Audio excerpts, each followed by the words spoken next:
Hey, it is recording for the first time in weeks, and welcome back, everybody, to the Star Wars Hunters podcast. I do apologize for last week. I was sick, so now I'm better, and I still have to deal with these guys. So, as we last left off, you guys have gotten a hold of a ship.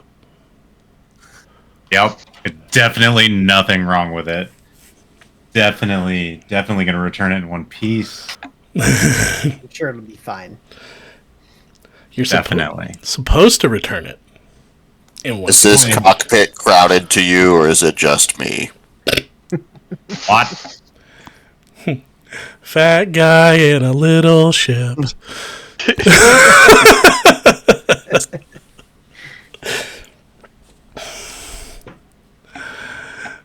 Where were we physically when we? Yeah, give us a whole recap. It's been a couple weeks here. Okay, so recap. You guys checking in with your contact, finding out a little bit more about the Pyke Syndicate and what's going on within the closed-off district of the Undercity.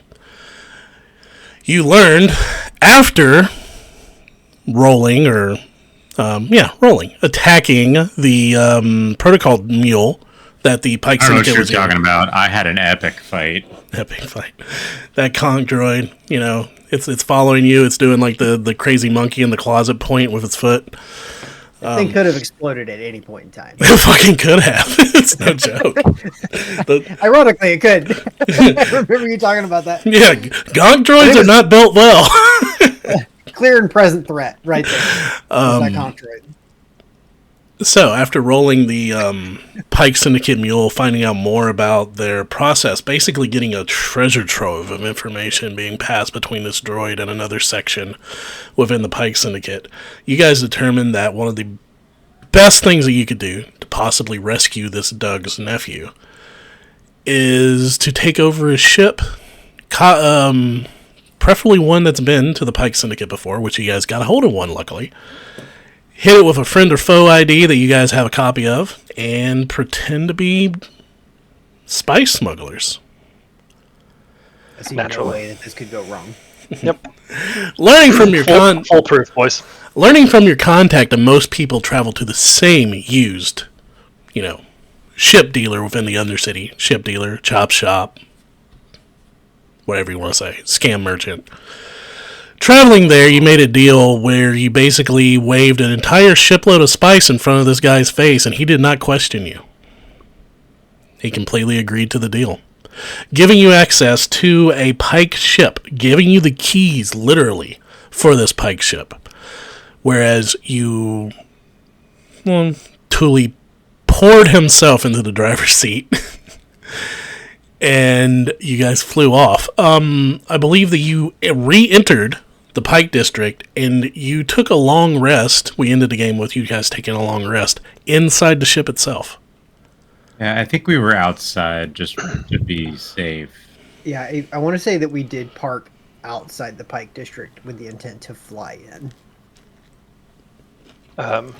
Because... Go ahead. During that time, I want to make some modifications on my droid that I am allowed to do during a long rest. Okay. So, as we like to say, the galaxy is yours. What do you guys want to do?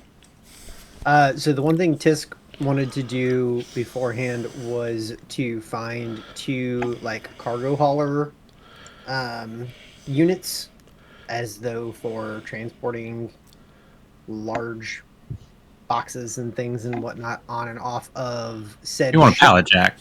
Yeah. Yes. And I would like to place both of my proximity mines on the bottoms of said pallet jacks, preferably in a way that was hidden, where they could be utilized should they be needed. So, with you, give me an investigation check. Just real quick. Dice. Do things. Investigation. This one. Yeah, it's a 21. Awesome. Sure And enough. on the die. Sure enough, poking around the back of the ship, you press a couple. Another sniper rifle. You press a couple buttons, and lowering down from the ceiling is boom, one of those hover carts, Nice.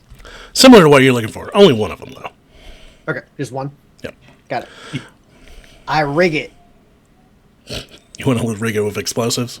I'm rigging it with a proximity mine, which I have in my inventory, and connecting that. It's a fragmentation mine specifically, and going ahead and connecting it to my remote detonator that I crafted last time. Awesome. All right, Derek, back to you. What did you want to do with your droid? So I'm swapping some modules out, and this is something I basically I can swap. It's like preparing spells basically in D&D. So I'm leaving the aerial travel package, so it still flies, but I'm removing the armor, so it's losing hit points, but I'm installing pint-sized arms, so it has little like manipulators that it can like use whatever I give it within reason, and then I'm installing the camouflage module on it so that it can go invisible, and that lasts for up to 2 hours. But can you install quart-sized mine like arms in case you need to be like a little bit bigger? So I'll tell you the options. You have pint-sized arms. I got it, Jacob. Where are they measured in fluids? It goes from pint-sized to undersized. Unfortunately, there's no quart-sized option. But is there a venti? Sean, I appreciate that reference back last Saturday. Is there a venti size arm? Let me check here. Why is it called venti? Congratulations, you're wrong in 3 languages. It goes from pint-sized to undersized to 4-armed. Well, what about a 5-arm? I'm sorry. Nope, just the 4. So my question is, if you do take the flying mobility out of it, is it just going to roll around? Like, I think it just becomes like a regular like tracked droid, like an R2 unit type thing. Like it just zips around like a mouse droid or something like that. a mouse droid. So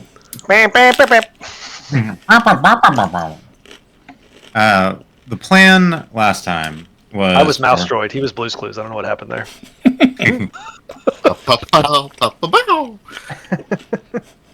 The plan last time was for me to go, me and Derek to go. Let's take the face out of the face. Time here was to go through the tunnels to get a better idea on where this dude was and develop something a little more like concrete on the ground intelligence.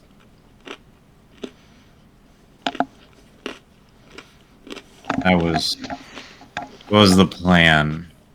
Yeah. So are we wanting to do that before we fly the ship in, or is this like a simultaneous type thing? So our communicators will get a head start. So our point-to-point communicators still work. We've established that. We just can't like transmit in and out of the district. So once you cross into the district, if say Derek and I are in the tunnels, once you cross into the district, we would be able to contact you theoretically. I was gonna say, do we know that? My question is, once we get on site, is there some kind of local jamming that might be happening as well? We won't know that until we get there. Yeah. That is the location. That is the source of the large scale jamming. Is somewhere in that building. So potentially that could be shut down as well. But Wott just wouldn't know until he got on site. I think the other thing we had planned on doing is we were going to try to contact Fulcrum and see what kind of support he can give us either before or after the fact. Since we parked outside the district, why don't you call him? Are you up? Do you guys? So like before we do like what specifically do we want to ask him here? I think we should just give him an update. We're about to pull this job and get the details we need to find this guy. But this is also when shit can go real bad. Yes, and we might need a quick extraction. Yeah, I think that tracks. Does he like us enough to give us a quick extraction? That's kind of what I'll be fishing for. Well, this was supposed to be a job interview. Right? It's true. So, is asking for help a good idea or a bad idea? You know, I say fuck it. We ball. Yes, Watt, you have said that. I don't know what that means. You know. I spent way too much time this weekend with somebody in his late 20s, and so I can't. At first it's like, dude, stop saying that shit. And now you're like, fuck it. But honestly, I say we stick to the plan and do it because we won't always have support. Yeah. For whatever job he's hiring us for. Can we I think I agree with that. I kind of forgot about this being an interview situation. I think we have to. We got to prove that we can do this of our own accord. Oh, okay, so wait, let's call him. We're not going to ask for help. I want to give him an update, and I'm going to establish where we should meet him once we have Imperial in tow. Is that cool? I dig that. Okay. Yeah. I dig it. Is his name Into? I thought his name was something else. Confidence that we will acquire said Imperial. Just need to know where to deliver. Yes. Well, I mean, we might go through this whole job and then have to do a whole nother ass job. I mean, we still gotta find and get the dude. We don't even know where he is yet. But yeah. Just planning ahead. It's fine. So I'm gonna beep boop on my comm link and call Luthen. You don't even know his name. Sorry, Fulcrum. You think it's Skarsgård. No, we don't deserve Skarsgård. You get the wish Skarsgård. Oh no, Wishguard.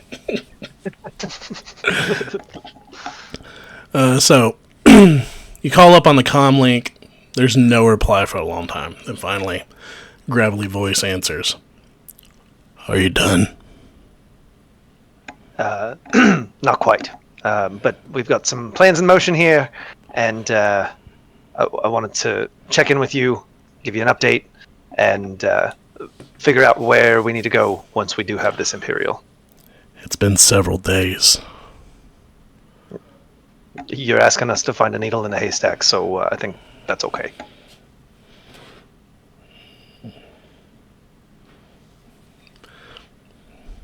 No answer. So where do we go when we find this guy?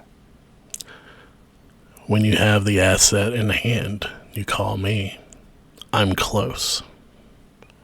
All right, good to know. So let's say, like, hypothetically, if what's the time window when we call you to when we drop off the Imperial? Once you have the asset in hand, call me. I love this guy. Okay, got it. Crystal clear. So clear. You just hear beep boop as he disconnects the other. I think. Well, that was enlightening. That was about as much as I expected. Same, yeah. I'm not surprised. I had his name written down as Axis. Is that not the right name? Sorry, I think I called him Fulcrum. That's my fault. Yeah, I'm just not correcting you guys. But totally right. He did tell you guys his name was Axis, and like for some reason start calling him Fulcrum. Cool. I'll Fucking sure. Star Wars code names, okay? I'm sure we remember Lever's name for next time. You know that guy, deep throat. Fully. Late for dinner. Bill, I did think of one other thing that I want to do. before we head in on this. If possible, I would like to try and find a spot on like a bulkhead or something just inside like the door of the ship where I could stash the sniper rifle. I love how no one's commented about this big ass sniper rifle on his back. So I mean, like why preferably wouldn't? just somewhere where I can just kind of like strap it onto something to where I can just quick release grab it if needed, but not exactly planning on going to pick up drugs with this thing strapped to my back. So, but I want it somewhere quickly accessible on the inside of the ship. Okay, are you trying to hide it? Ish. I'm not necessarily. I don't want to. I want it to be somewhere where it's easily accessible. But if I have a means of like covering it where it can't be seen, that's great. But I'm not necessarily trying to like find a secret compartment to shove this thing in that's going to take me a long time to get it out of. Does that make sense? Yeah. On that note, there was a secret compartment. That was another ship. That was a different ship. Oh, okay. I feel like Tisk like lays it next to the door and like checks it a couple times, make sure it's easily accessible until he comes over and just hangs his coat over it. I love that. I love that. Cannon. Yeah. Done. It is now Thule's coat hanger on the ship. Happy to help. Too long distance for my taste. Like Tisk is like looking around for something to like hide it, and you do that, and Tisk just goes, that'll work.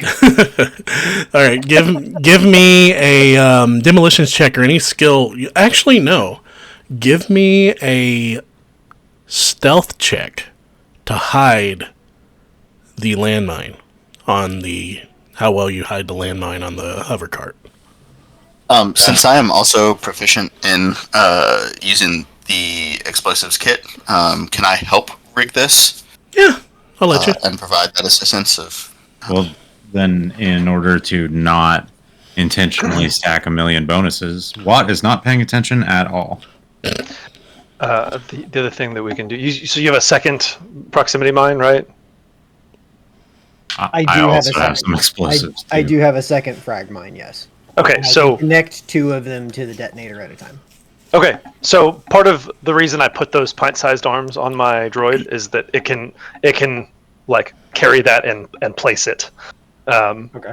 wherever you might need, and then preferably you detonate it after it gets out of the blast radius. But you know, Hold on. Let me check something real quick. Listen, you're asking too much here.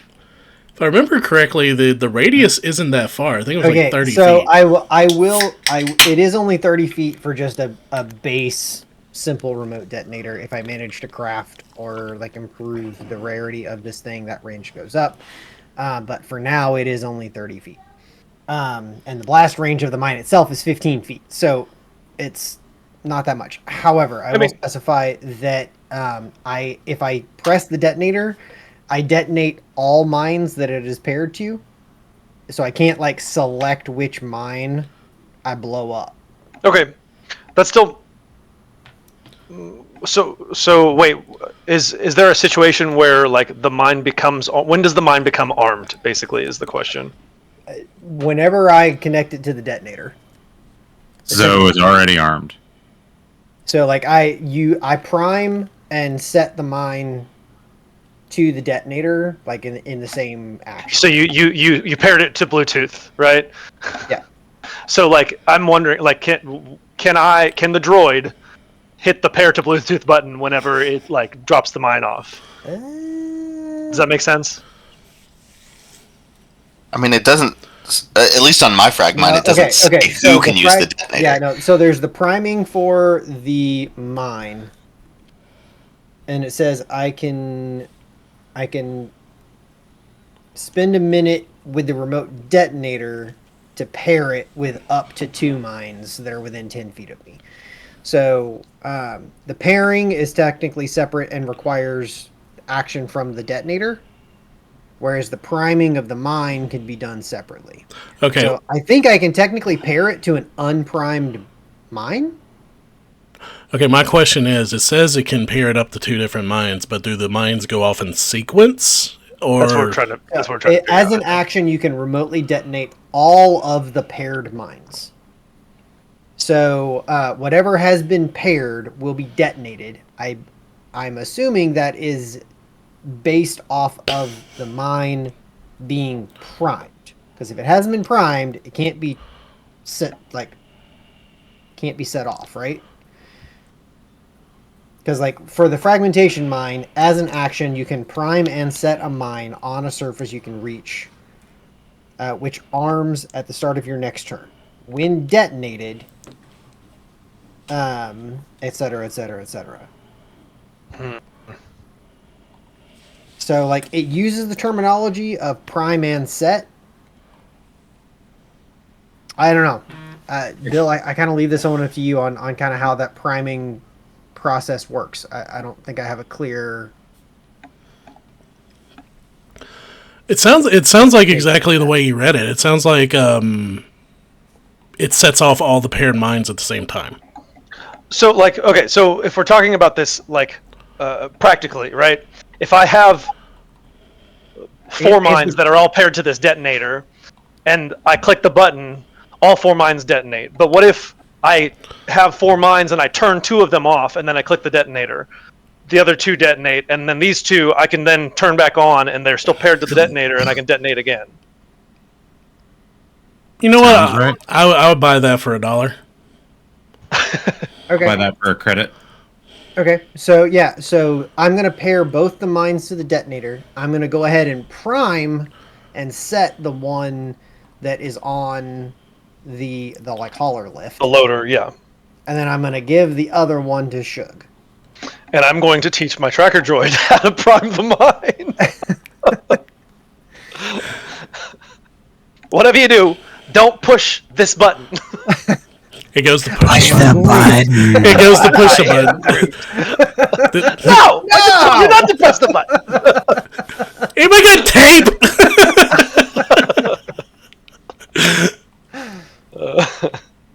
Billy walks over with a roll of tape.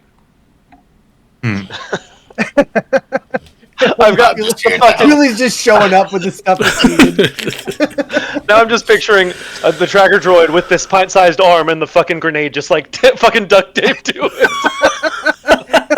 It primes it, just the other arm just goes dink. Since Wott is the only one who can speak binary, I just imagine the droid just straight up choppering at you, and Wott is the only one who understands him, and your droid has your personality. So it's what are these fucking idiots doing? Okay. So, as far as your droid is concerned, it does require a full action to prime and set the mine. Okay. Noted. So wait, a full action to prime and a full action to set, or no. That Okay. is in one action. You prime and place the mine. okay. Cool. I think we might be able to make that work. If not, yeah, that's fine. If not, we'll I find will. out quick. I will add one more preface to this, because Bill, it's up to you on how you want to roll this. It does say you can set a mine on a surface, so I don't know if that is valid for a droid to just be carrying around a mine. Well, no, I'm talking about having the droid set it on the surface. Okay, So yeah, the droid is taking that The action. droid Yeah. would put it somewhere, Yes. and then it That's- could be detonated. That was the whole point of me not giving a it the kamikaze pint-sized arm.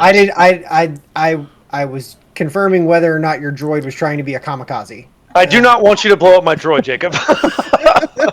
I make no promises. Definitely blow up his droid. All you guys hear is in the tunnel in the distance a boom, and he's like, "No!" No, Also, you hear a boom in the tunnels, and then there's just Wott cackling because Wott is also in the tunnels. Yeah.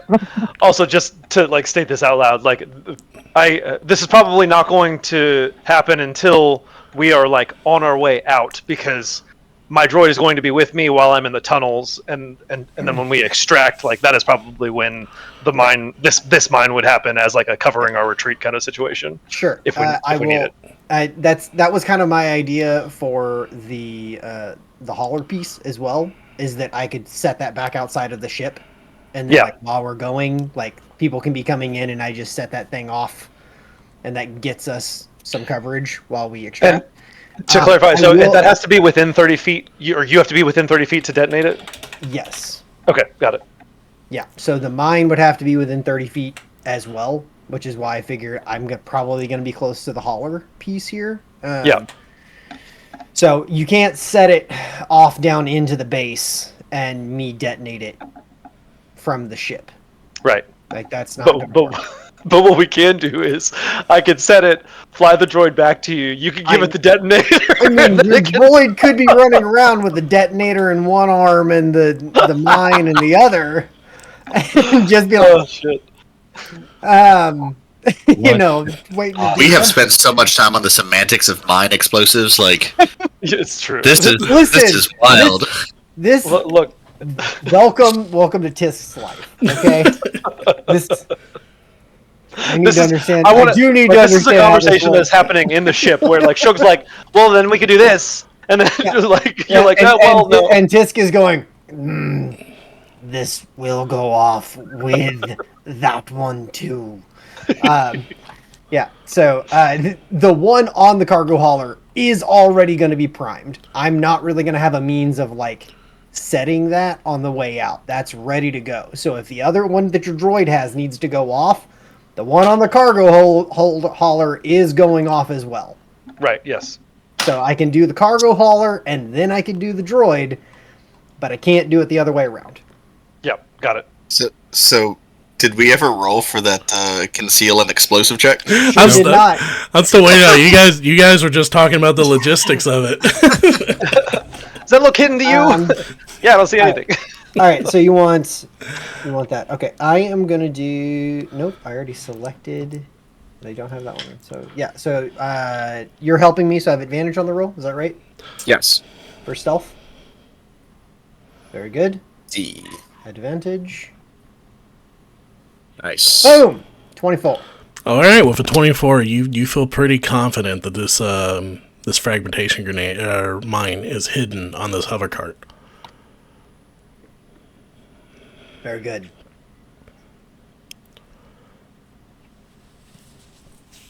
About that time, you look over, and you all had set Wott to do something. Like you have given him a job, right?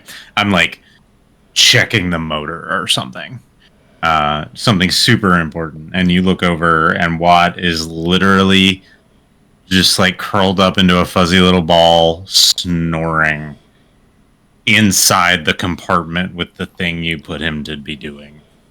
And like my leg is occasionally kicking out of the compartment. And so that's where Wott is. Oh, he's chasing deer. His resting heart rate dropped too low, and he fell asleep. Poor little guy.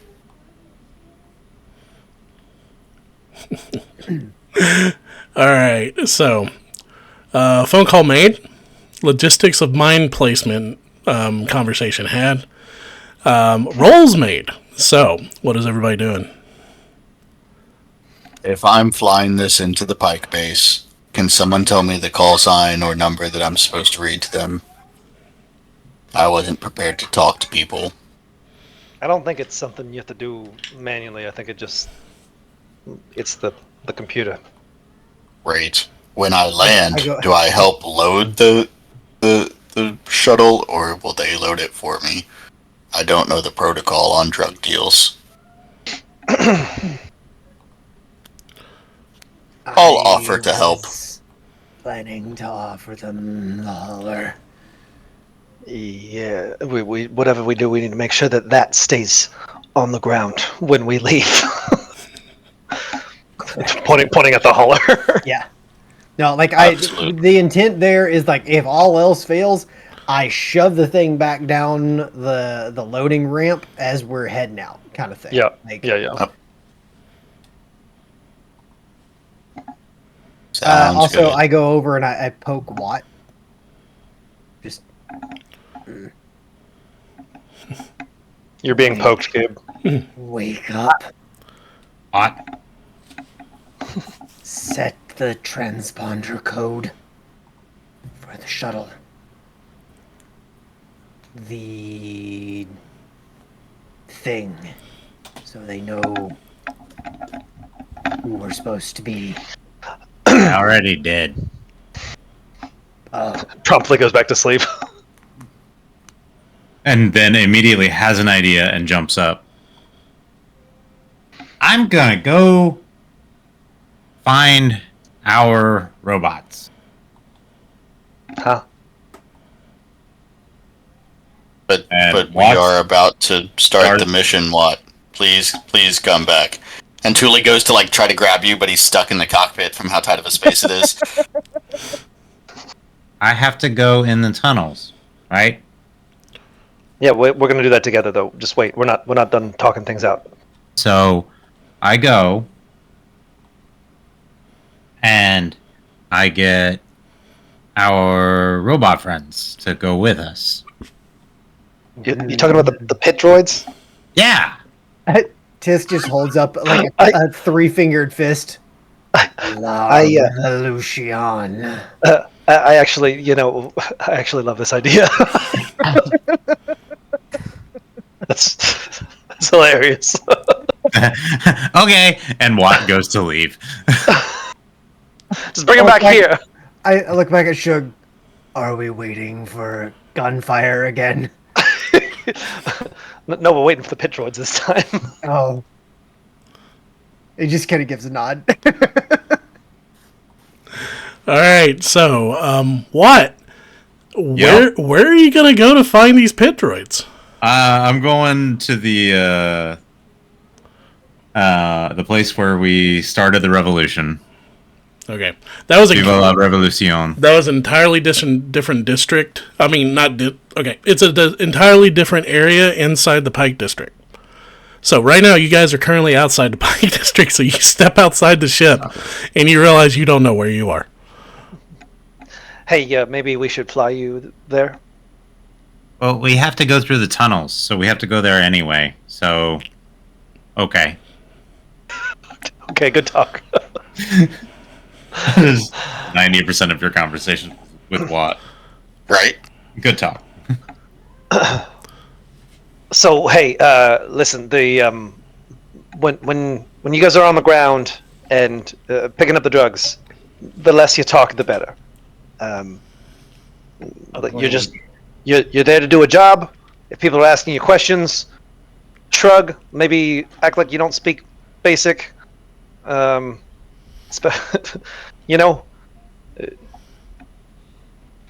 if you want, we can practice. We can practice a You say script. that, and Thule shrugs and just shakes his head. Just like that. That's perfect. Yeah. Tisk gives a few low like growls and clicks and very like cut off like consonant sounds that otherwise don't really sound like a whole lot as they respond back in Dosh. Yeah, that's good. That's good. I like that. I don't know what you said, but yep.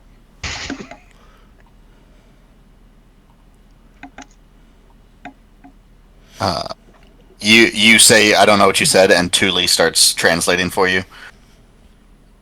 As he has been paying close attention to Tisk and the way Tisk works with explosives, and has picked up on some Dosh at this point, and is able to relay back what Tisk just told you, and it was not nice, and it was about your cousin. I got a lot of cousins. It's probably accurate. One's a bassman for Bad Baby. Oh, that's the cool one. Yeah, their hit song "Doug Shack's" coming out next month. Yeah. Doug yes. And Doug Shack and Foot Juice. Foot juice. Oh no! Did you notice that? I had forgotten about I want you to know that I've had 2 gigs since then, and we've played both of those songs, and I chuckle at the beginning of every one. Wait, you played Footjuice? Yeah, we play both Love Shack and Footloose, and it cracks me up. I can't think of anything else. Did you notice that the last episode had to be named Doug Shack? Oh yeah, obviously. Oh, yeah. All right. So Watt walking back on the ship, realizing he does not know where he is.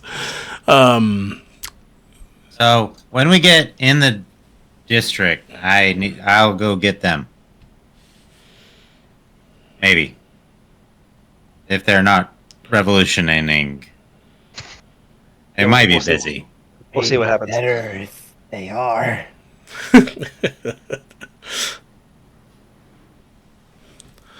I'm so excited to see what's going on with these droids. It's going to be absolute chaos, and I can't fucking wait. I am so excited about this. All right. So, Thule, is that where you're taking the ship? Yes, we are off to find revolutioning pip droids. Alonzi. Alonzi. Viva la revolution. So, as you guys, you take off in the speeder, traveling into the Pyke District. As soon as you hit that invisible barrier, everybody's screens kind of flicker for a second as you're now in the dead zone. Re-entering the dead But zone. as we are in the dead zone, just confirming our point-to-point comms still work, right? Yeah, you guys have used them before. I thought so. I just, gamer paranoia, man. Yeah, but I'm still paranoid once we get on site that they're not going to work, but we'll see. it's a good paranoid thing to have. Says the DM ominous.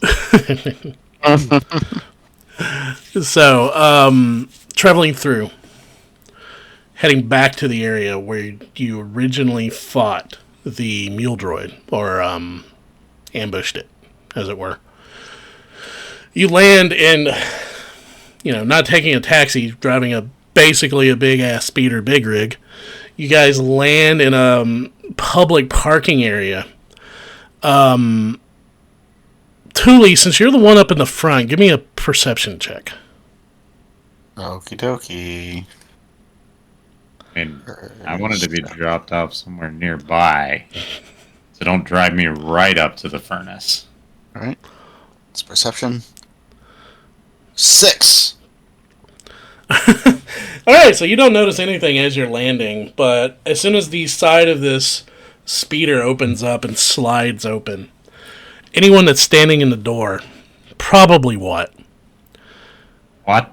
The first thing you notice is the dumpster in the distance that's on fire. Out loud. You see That way. You see someone in among the public speeders right now walking around. You see this bulbous, round belly, flapping winged creature that's flying amongst the speeders. He has a vest on and what looks like an official type hat, and he's looking off in the distance, holding his head. What are they doing? What happened? He looks back, noticing that this... Hey, you can't park that here! Okay. And Watt jumps out. This isn't for transport. This is public speeder. What do you think you're doing? You're taking up 3 spaces.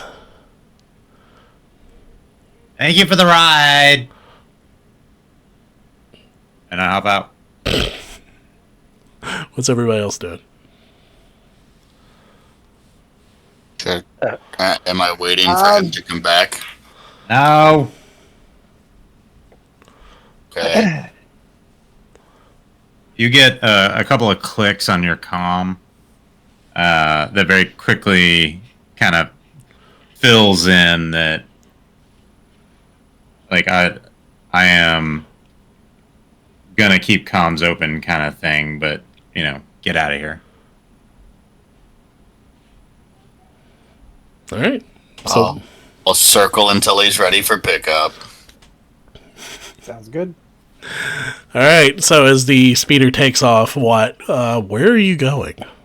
Towards the dumpster fire, obviously. As you get closer, you start noticing little signs of distress. There's you start noticing that there's graffiti, but it's not in any language. It's in binary. I can read it. Yeah, you literally see for a second. You're like, oh, that's gibberish. 1011001. That makes no sense. That makes no sense whatsoever. And then you look at the reflection, and you're aghast. As you read it backwards in the reflection. Now you see 00100. Now it makes sense, as it's an expletive.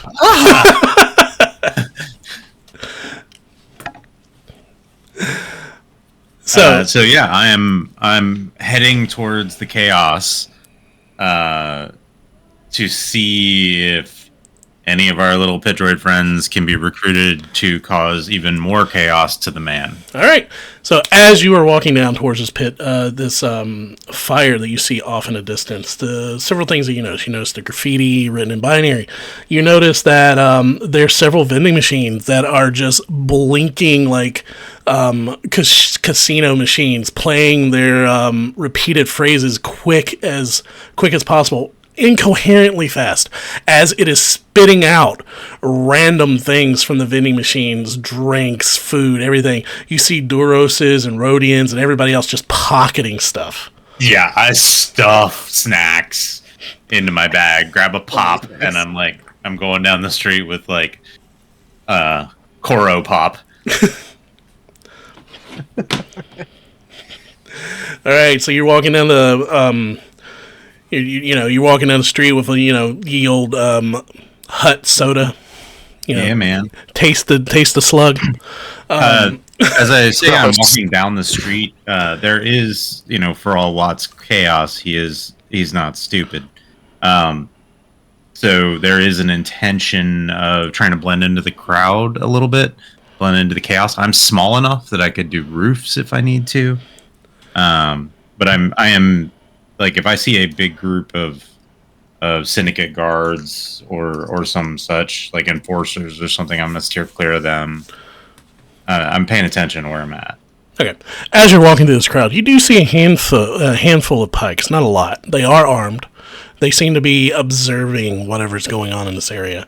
The main attraction to everybody that's here that's watching, it seems to be 4 or 5 pit droids that are in open melee with a bunch of Ugnaughts around this garbage compactor where the pit droids are trying to throw various items that apparently they've picked up, like floor wash signs, lamps. One of them has a rearview mirror of a speeder. They're just trying to throw it into this giant trash bin that the Ugnaughts have been emptying the dumpsters into. The dumpster fire that you see seems to be caused by these random, sometimes sparking electronic devices that these pit droids are throwing into this dumpster as they are united, beeping as one, and openly attacking these Ugnaughts that are fending them off with everything they have in hand. Mops, brooms, wrenches, as this massive, well, not massive, small melee is taking place in this area. So the camera pans into Wott, and you see the fire reflected in his eyes, and his muzzle's kind of grinning, and he just goes, "My people." And I'm gonna let out a shrill whistle and try to get the droid's attention. All right. Give me a persuasion check. Yeah, first roll. Well, I'll do this. Calling back to it. Give me a persuasion check because you're the one with advantage because you're the one that incited the riot. All right. Yeah. The grin and the "my people" is gonna be me casting guidance or whatever it is in this version of the game. Space guidance. Space guidance. Guidance. Force guidance. Sweet. 11. 11. With advantage and guidance. All right, let's see. All right, out of all of them, the 5 pit droids that are involved in this melee, one of them turns around. and it happens to be one, and you notice that his like domed hat is turned sideways, like kind of cockeyed a little bit, like a Like a tipped beret. like a tipped beret. I love him so much. See, this might be the thing that changes Wott into the like droid engineer character. As he does, he notices you, and you just see his eye like brighten and lower, and he just turns around and starts beeping all the ones on the heads, getting their attention. All the Three Stooges, and they stop fighting with the Ugnaughts, and he turns and he points at Watt, and they all and they start marching in unison back to you. Ugnaughts look completely confused as the fight stops. So several of them, they have, no one's dead, but they got several black eyes, and a couple of them are rubbing their snouts as most of the crowd has been entertained by this, and they're and booing because the entertainment's over as these pit droids start marching back to you. I'm so tickled by this. That was amazing. And the one with the tipped dome looks at you and goes, How did it feel? it just raises its little claws in the air. I love him so much. Dude. Can I tell you a secret? He puts his hand up to his dome. I lean in real close to his little audio receptor. We're gonna go blow stuff up. Do you want to come? Give me another persuasion check.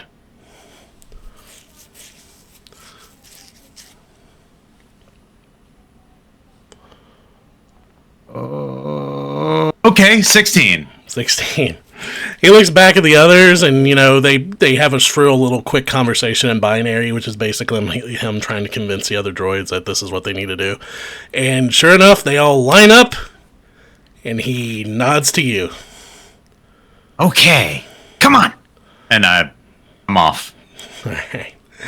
But I don't go back to the speeder. I start heading back to the Doug Shack. Because that's my access to the tunnels, and like I'm on Doug mission Shack, now. baby. All right. I I hop on comms with you guys, and oh god, how would I say this?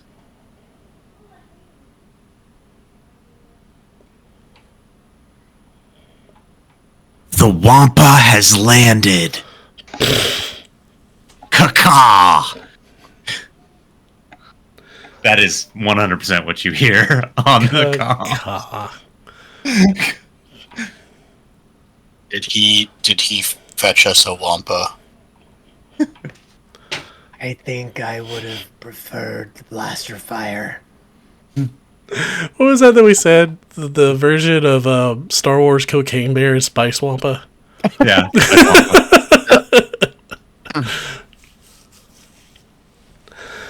All right. So I will call the crew after a few minutes of no response and just confusion. I will explain to them that I have acquired an army of highly trained combatants, and then I'm heading to the tunnels. Okay, so... Well, what?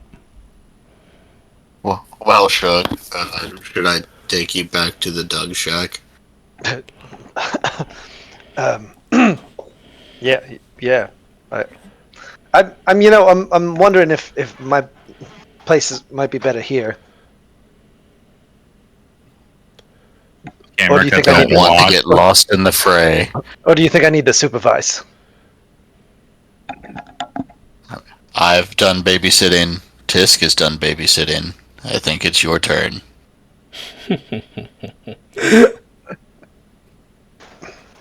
Fine. Take me to the Doug Shack. If you see a faded sign by the side of the road, it's about 15 miles. Parsecs, sorry.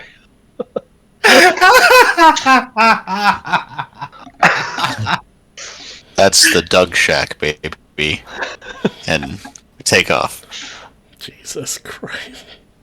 I'm gonna head down the Coruscant Highway. Skyway, actually. The sky, yeah, right. All right, so just to clarify, Shug, are you going with Tisk and Thule, or are you going with what? No, they're dropping me off at the Doug Shack, and I'm going with Wott. Okay, so what? Here's the fun part. You got to this area by flying there. To go on foot with your pit army, I need you. What skill are you going to use to make it back to the Doug Shack? The map of the district I have downloaded on my Pop Lad. Okay.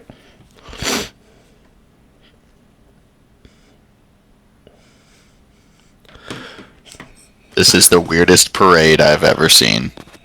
So, with any luck, I'm already there by the time you guys do it. But I've like got my Pop Lad up, and I'm talking to the pit droids about just how amazing their revolution was. And I would like to use stealth to stealth through the crowd to bring this little army of chaos with me, if possible. I do have a map of the district, so that is the skill I'd like to lean into. So just to clarify, you're trying to stealth with a squad of five. Yeah. Five. Okay, 5. They keep multiplying. No, I said 5. I said 5 of them were attacked. And if you remember, you first talked to 3, and then they went down a hall and came back with 2 more.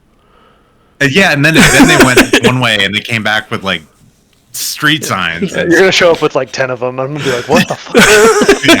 Oh my god, they're multiplying!" All right, so I had this dream, right? That these pit droids are a part of Wott forever now. But throughout the campaign, Bill uses a different number every time. They just keep changing. They keep getting bored. Yeah, like they'll wander off and like they'll rope another like a mouse droid in randomly on a different planet, and I love it. Every time they make the wrong fight, there's a few less of them than there were the last time. Yeah. Once again, using the not necessarily hiding in the shadows kind of vibe, but just seeing something, avoiding heavy traffic areas, trying to worm my way through the cracks, so to say, to get us over there. Or if I see on the map a tunnel access nearby that I think I can get into, I would just do that instead.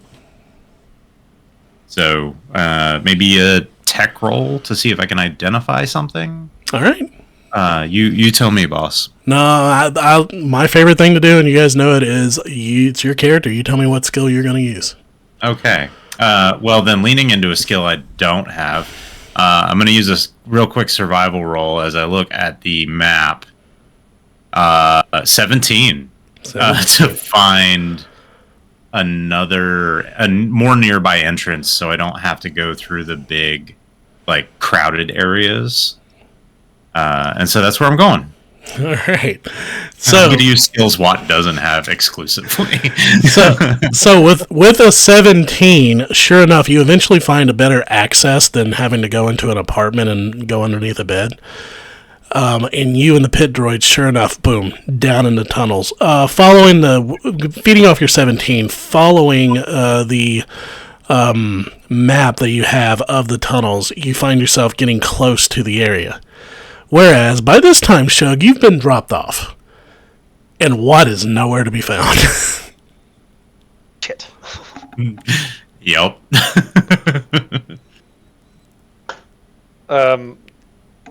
Remind me, like, was I in there with you, or did I? I'm sorry, man. No. No, Watt's the only one who's been in any of the tunnels.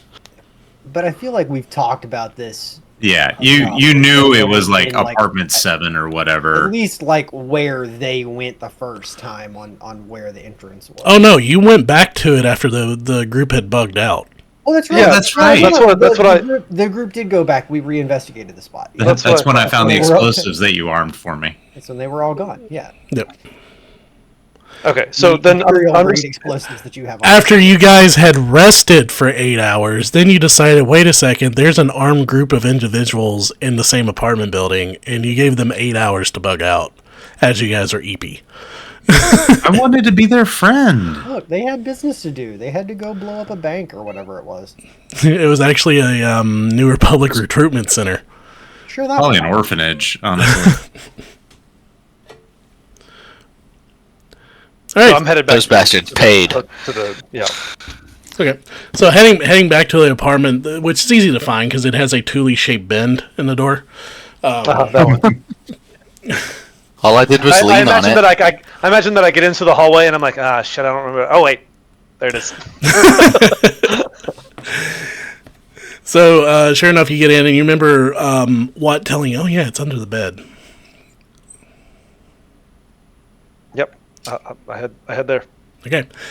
You go to open it up and it says access denied. Someone has put a brand new password lock on the Checks out. on the access door. When Watt told me he wanted to change the password and have it be only for himself. So Thankfully, my tracker droid has a security kit installed on it and should be able to. let's do something more fun. Okay. Yes. What would Shug guess the password would be that Watt used?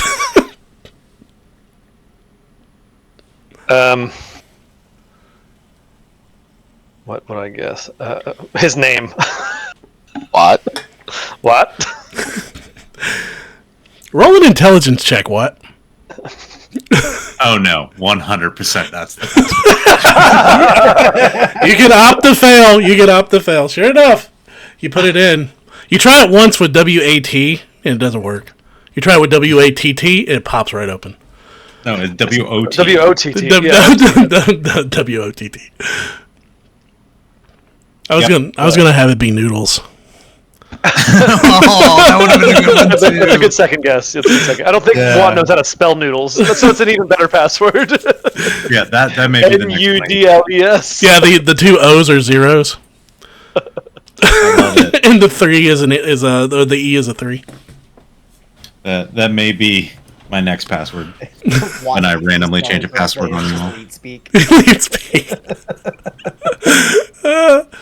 Oh god, I haven't talked about lead speaking forever. Oh, I literally had a conversation about Lead Speak earlier today. No. back during our land Halo days, my character's name was owned in lead speak. Man, fucking throwbacks. Oh yeah. So my intention was to worm my way roughly back to where that thing was because, Watt's here for the chaos, but All right, so just for the sake of brevity, as soon as you open up this, as soon as you put the password in and the door opens up, you are met face to face with a pit droid with its brim turned sideways. Viva la Revolution. You, Power to the droids. Like I pat my little droid buddy. what you guys had? You guys, Carrying a fucking mine. you guys make it back exactly to the passage that you password off, and Shug opens the door right as you guys are passing underneath it. Oh, hi. Fancy meeting you here. Oh, hello, crew. Does your crew have a name? He salutes you. what are their names, Bill, or am I doing that? You didn't give them names. They don't have names. Everyone has a name. Okay, well, what do I call your friends? I'm gonna have to write all this No. down. Oh no. I call Thule. What is it, Watt? I have 3 friends who need names. 5. 5, but sure. Fuck! 5! Can this be a thing to where he keeps screwing up Yes. 3s and 5s? Sold. It's like a Monty Python thing. It's like every time Holy Grail, King Arthur has to say 3, he says 5. I love it. They're amazing. They're strong and they're smart and they're powerful. I don't know what to name them. Name 2 more characteristics, and that's 5 different names. Good luck. What? Your name is Strong. Click. I named them strong, smart, powerful, handsome, and dapper. Is Dapper the leader? Dapper's got to be the worst. 100%. This is Dapper. I need to write that. No, I don't want to write that down. Watt wouldn't write it down. Bill wrote it down. All right. Oh man, we're gonna lose one of these, and Watt is going to be fucking devastated, inconsolable.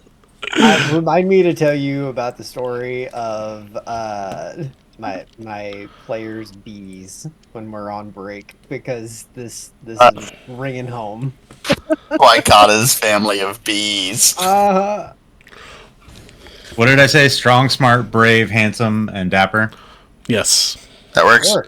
Strong, smart, brave. No, it's strong, smart, powerful. We're just going to go with strong, smart, brave, handsome, and dapper. Okay. Powerful is now brave. Canon. All right. So, Team Smalls goes into the tunnels. Team Large, what are you guys doing? Well, Tisk, I think that means they've made it to the tunnels with their crew. Are we ready?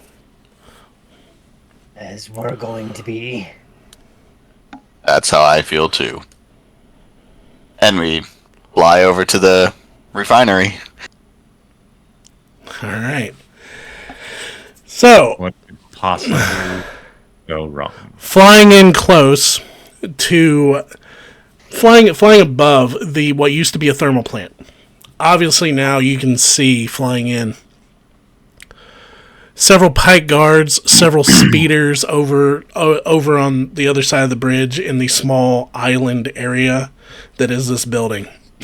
Lots of steam and smoke coming out of a ventilation system on the top. You see, flying in around the sides, you see 4 guards just out in the open. Behind the building, about 60 feet, seems to be a smaller building with a landing pad off to the side. As Gotcha. we are getting close, Tisk is like making these sounds of like borderline distress in the back as they remove their bandolier and find a place on the ship to put it, but takes every pouch that they have on them otherwise and like stuffs a grenade, and like if there's coins or any or like credits or anything they've got on them, like it's coming out. They're stuffing a grenade in it. They're basically trying to hide their grenades. Give me a stealth to see how many grenades you can hide on you. Effectively, all I'm really trying to keep on me are my demolitionist charges. So like my class feature items that don't really specify like how big they are or anything along those lines. The rest of the grenades are going to come off of my person and will be on the ship. Okay, so Thule, as you are flying down, In my most reassuring dosh, that's kind of broken at this point, you can earn many points without explosives. I've seen you do it. Easier with more points. But I find a place to stash them out of the way. okay. All right. Pulling in, as soon as you get close, you hear a receipt icon beep, beep, beep, beep, beep, come beeping off as you guys hit the signal coming from this refinery. The ship automatically sends the FID back. The light that was blinking red turns green. Green. I think good. that means we're in. Give me a simple piloting check to make sure you don't scuff the paint when you land.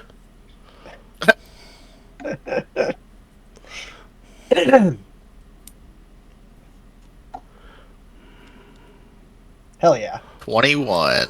Like 22, sorry. Oh, you come in so skillful as you land. As you do, a pike guard comes walking out with a gun pointed down, walking up to the ship, just waiting. As the door comes down and opens up down to the gangway, I'm just standing there with the hauler, and I just start my way down. He looks at you and he doesn't raise the gun up, but he kind of just shrugs a little bit. He goes, "Chupa Danaya!" in Huttese. And then slightly behind Tisk, because you can hear, and the ship almost rocks a little bit as Thule is moving himself out of this cockpit and out the door. And then yelled back from the top of the gangway there is in Huttese, "Here for the pickup." Give me a persuasion check with advantage, because everything is working out so far. Persuasion.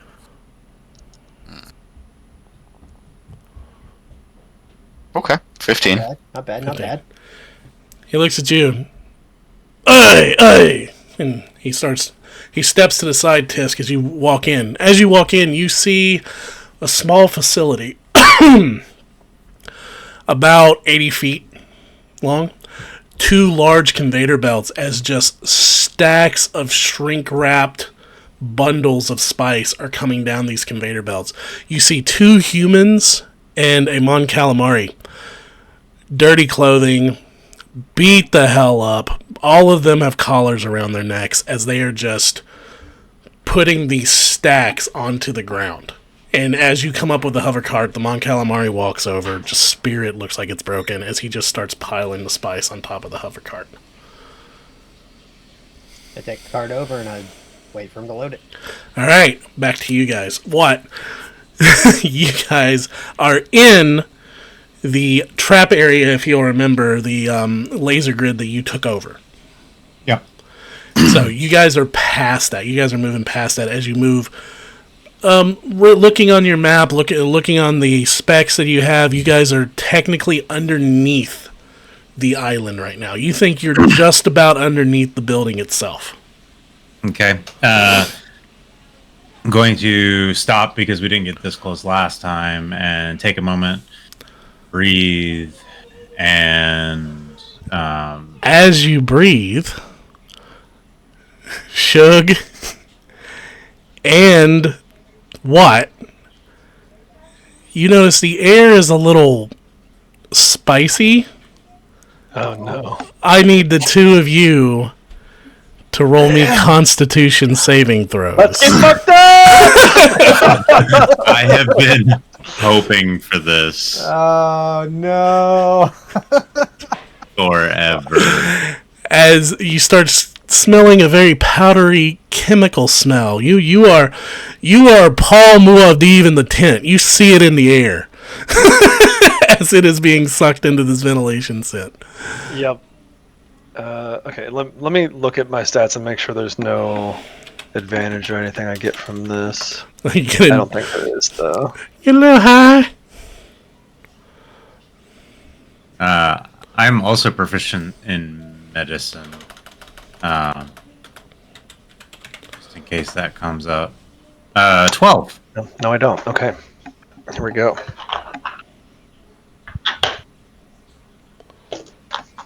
$16. 16. Okay, you got a 16? Yep.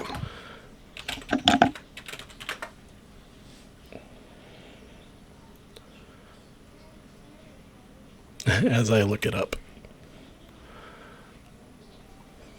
Sorry, it's a wisdom saving. Oh, wait, nope. Hold on.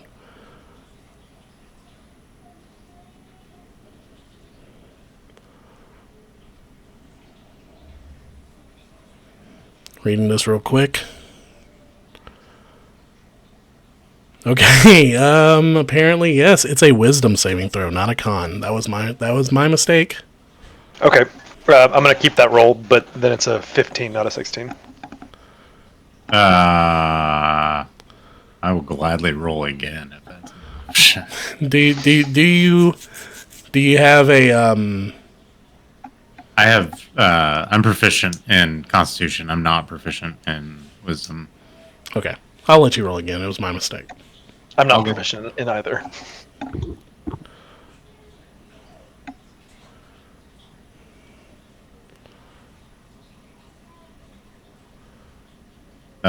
Decidedly worse. 8. Okay. So as you guys breathe in I see Wott. this powdery, sandy brown powder that seems to be floating in the air, everything around you, what is just the funniest thing you've ever seen in your entire life, as you just got a lungful of giggle dust. I love it. This is amazing. This is the best thing that's ever happened to Wott. So, for the next minute, the creature experiences a high that allows them to roll an additional D3 when making an ability check, attack roll, or saving throw using dexterity. That's amazing.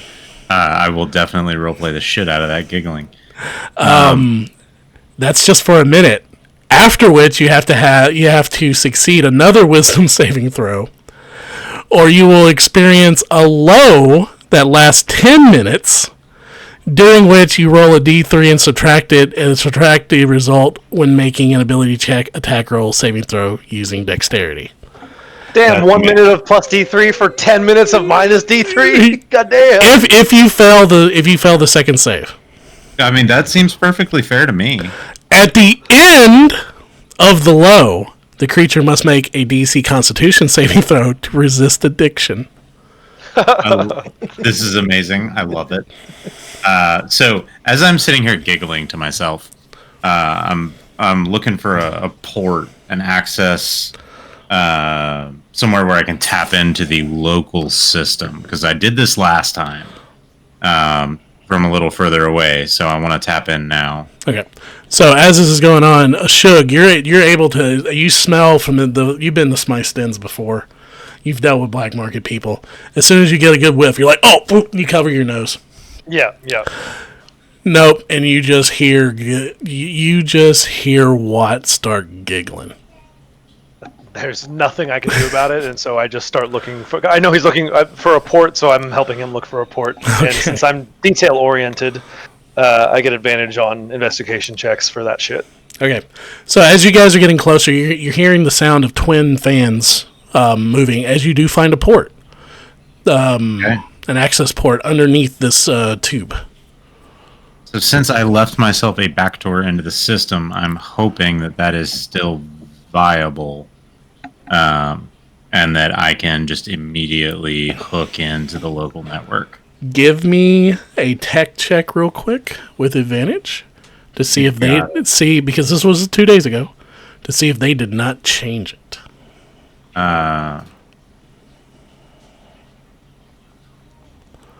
What just happened? I rolled it. There it goes. 25. 25. Okay. So sure enough, for a second there, you get a little worried that they might have changed it on you, but sure enough, boom, your password's still there. Noodles. Oh. I see that the password was Noodles, like, Windows auto password kind of thing. And I once again start giggling. And then I'm looking through, what do I have access to here? Because I don't remember. Okay, you basically have access to the ventilation system. Mm-hmm. You had access to the traps, but you've already have access to this. You have access to the heating and cooling system. in this building, and you see like where there were other subroutines here at one time that have been cut off access. Interesting. At first glance, without spending much time on it, do any of those subroutines touch anything that would be relevant to the mission? The routines were completely deleted. Okay, so not like just, disable function, but just gone. Yeah, they were gone. Which I'll say with a tech check that you did, you can, with this being a thermal plant and this being the exhaust port, you're probably dealing with maintenance subroutines that allowed you to shut down the furnace to, do safety features or anything like that. What is drawing the most power? The fans in the ventilation system right now.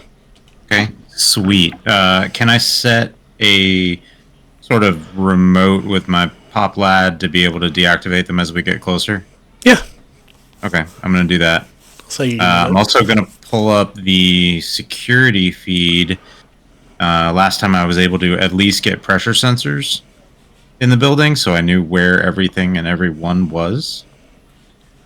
So I'm going to try to pull that back up again as well. All right, you're trying to pull up the security feed. You don't get a camera access, sad to say.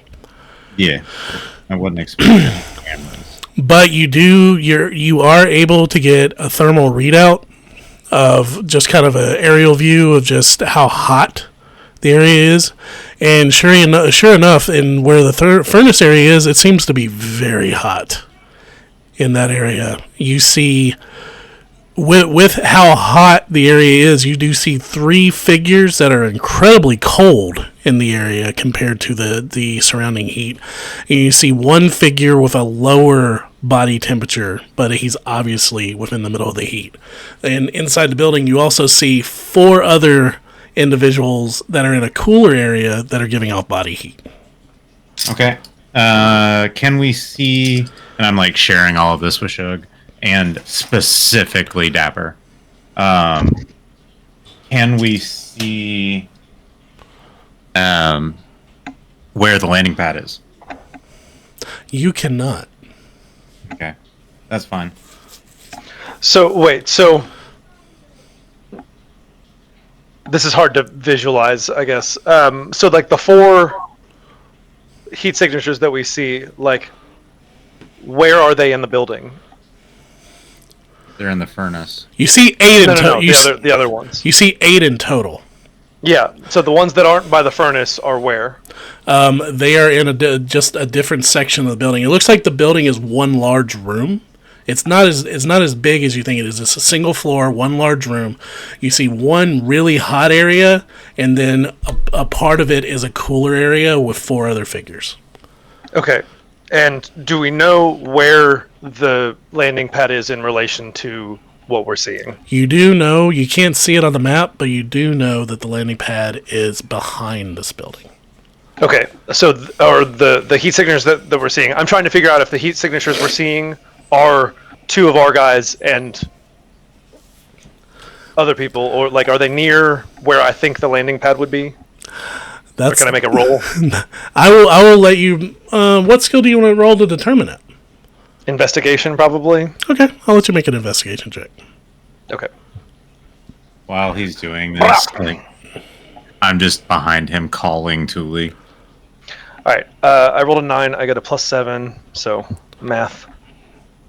16. 15, 16. Thank you. Okay. So with a 15.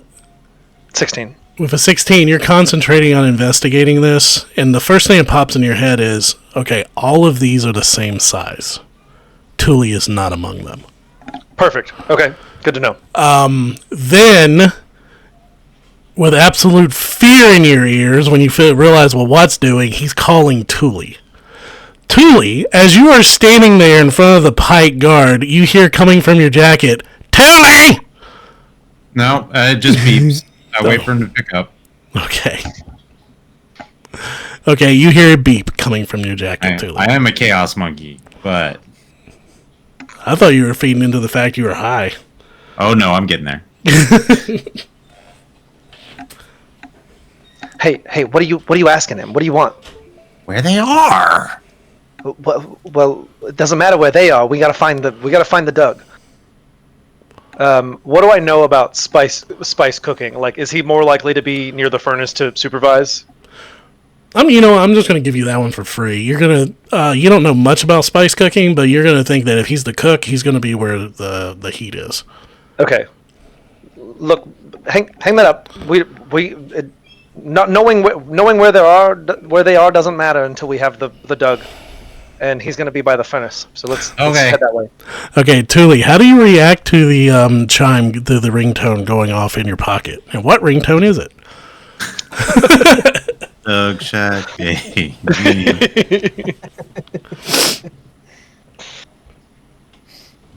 Do we have a Thule? Oh no, he said he stepped away a minute ago. Oh, okay. So we will find out how he reacts later. Do we want to take a break now since he had to step away, or? Yeah, let's go ahead. It's almost 8, so we'll go ahead and we'll take a break, and we'll be back here in about 20 minutes. But as those of you that are listeners, we'll be back here in a few seconds. Hey, and we're back. Such a short break. It's like Barely we even never left. noticed it. Barely even noticed it. Yeah. Milliseconds. So we get in there and we find the guy, and we can just bring him out here with Dapper. Right, Dapper? Hey, does anybody want a bomb? Oh no. You just see Dapper looks back at the others, and you see the one that you happily titled and called Brave raises his hand. Ah! Okay. It can only go well. Brave's gonna die, man. So at the Brave right is time, often confused with stupid, so that makes sense.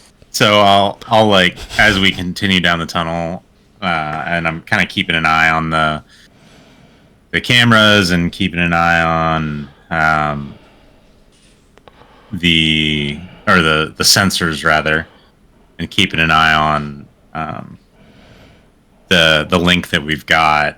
I'll just kind of be explaining to him that we may have to plant a bomb, and I've got one, and so now I know that he's my man. You're my boy, Blue.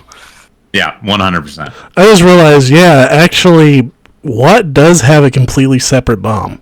Yep. Yep. So And I've got it. grade bomb. And I've the got a detonator. the Giggle Dust High Lerman has a military grade explosive. Yep. Yep. Yeah, I mean, he honestly probably has the most powerful explosive out of any of us. What Look, could he wouldn't give it to me, so I was at least going to make sure he could use it. That's fair. That's fair. What could possibly go wrong? Oh, I also have a tracker for the crime lord boss. Mm-hmm. Dude. Yeah. Mm-hmm. Where is he right now? Not even having you roll for it, now that Watt finally remembers he has this tracker, you're able to determine that the crime lord boss is one of the 4 figures that are in the cool place. In the cool place. And where is the cool place in reference to where the vents will come out? Let's say the vents will come out 5. You showed me a map at one point because I had like a pressure sensor. And I remember it was like a The cool spot central room. cool spot is about 100 feet away from where the vents will exit out. The vents Okay. will exit out into the hot area. Okay, perfect. Because as you move down this tunnel, and you start hearing the fans, the sound of the fans of the toot, toot, toot, toot, toot, toot, toot, as the fans are going, you start realizing this tunnel where you guys are headed is probably going to end in the fans as this wind is being blown. Okay, so I'm going to say a minute has passed also. So Absolutely. I need a wisdom save from What could possibly go wrong?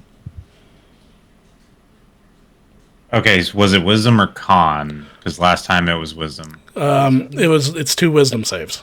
You got it. And then Do I do this again? No. I need a wisdom save for him because he's coming down. Oh yeah.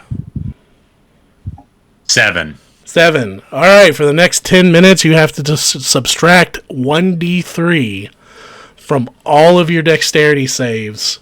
That involves ability checks, attack rolls, or saving throws. You got it. For the next 10 minutes.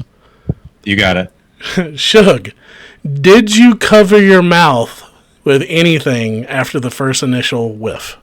Yeah. We talked about it. I've got like my scarf over my mouth. Okay, then I'm going to say you're fine. All right. You definitely know this, Wott. Looking a little woozy.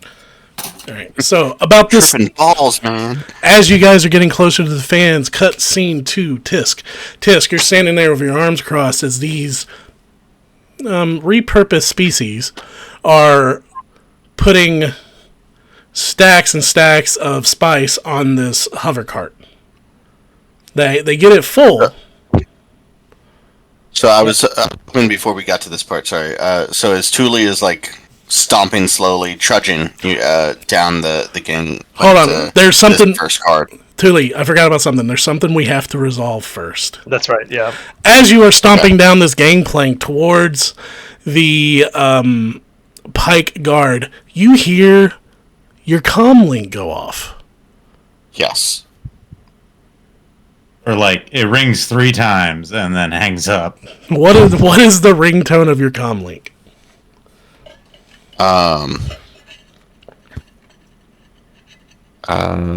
Let's see. For the record, it's Wott calling you. If that makes any difference.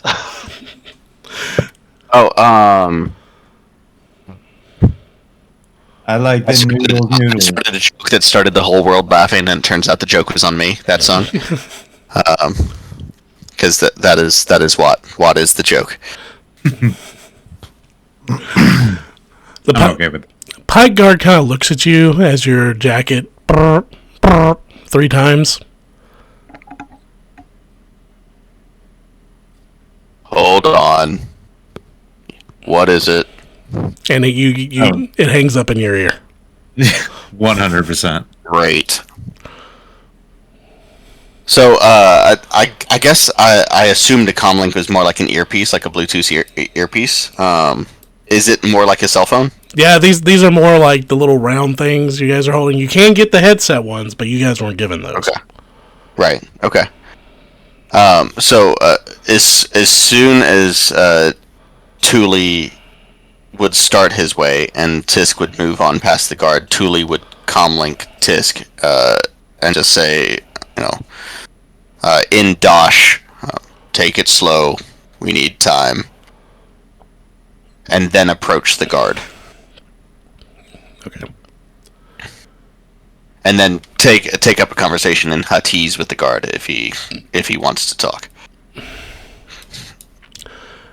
Okay. Walking up to him in Huttese and just, hey. He looks at you in Huttese. I'm not going to sit here and speak Huttese. He's like, who is that? Talking about your phone. Little brother. He's a brat. Roll a deception check. I mean, Okay. is it a lie though? Oh, that's Discord. I need this one. Okay. Oh, I gained proficiency in Discord or in Deception and in Discord recently, apparently.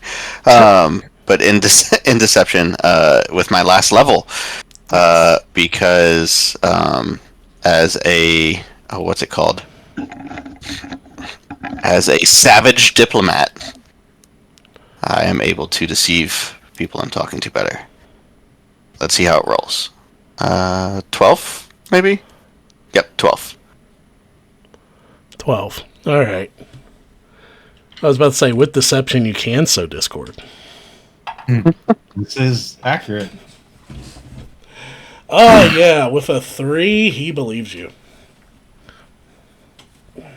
It wasn't much of a stretch to begin with, so that's good. Exactly. So Tisk, you hear what or Thule in your ear that says "Take it slow," as the Mon Calamari stacks the last crate that this hover cart's going to carry, and he looks at you and he says, he looks out the door at the large speeder. Come back for the second one. I kind of give just like a low snarl, and grab the hauler cart, turn it around, and just slowly start pushing it back. Okay. So as you are pushing it back up the ramp, you see Thule having a conversation with the guard, taking your time offloading, going back to Shug and Wott. About this time, you guys see the fans. You can actually see through it, and you see the haze of orange dust through these fans. You see everything is obscured. You see several figures walking around. 3 short ones walking around within the dust. You can't really make them out. And you do see another figure kind of walking around overseeing it, who's about as tall as the others. Yeah, which one is walking on his hands? Good call. The one that looks like he's walking on his hands looks like to be the individual that is a little bigger than the other 3. Overseeing it. Okay. Interesting. Sorry, quick question going back just real fast. We've taken the time to load one cart. He said come back for the second one. How long did it take to load the first cart? He's loading it pretty slowly. He's in. You weren't helping him. Right. No, I was purposefully not. I'm just trying to gauge a time frame of about how long we've got per cart here. No, I'll say about 10 minutes. Okay. Sorry, didn't mean to interrupt. Okay, so sorry. So are we watching this on? Is this like heat signatures, or are we actually watching? You guys are no. You guys are actually looking through the fan blades right now. Okay, we can see them physically. Okay, Yeah. great. Who are they? Who is he with? You see, that's what I'm saying. Is you see this just obscuring cloud of orange dust that's here. You see the outline of 3 small figures that seem to be moving, doing tasks. As this other one who seems to be walking on his hands through the outline in the fog. Got it. Seems to be walking around overseeing what these 3 individuals are doing. How quickly are these fan blades moving? Pretty damn fast. Okay. Okay. We need to shut this down. Then I hit my comm link and shut it down. So, Yeah, I intentionally asked for a remote access to that so that we could handle that as necessary. So before you press the button, we should shut it down. Hop through. What is on the other side of the fan? Are we going right into the room, or is there more like tunnel? you're going right into the room. Okay.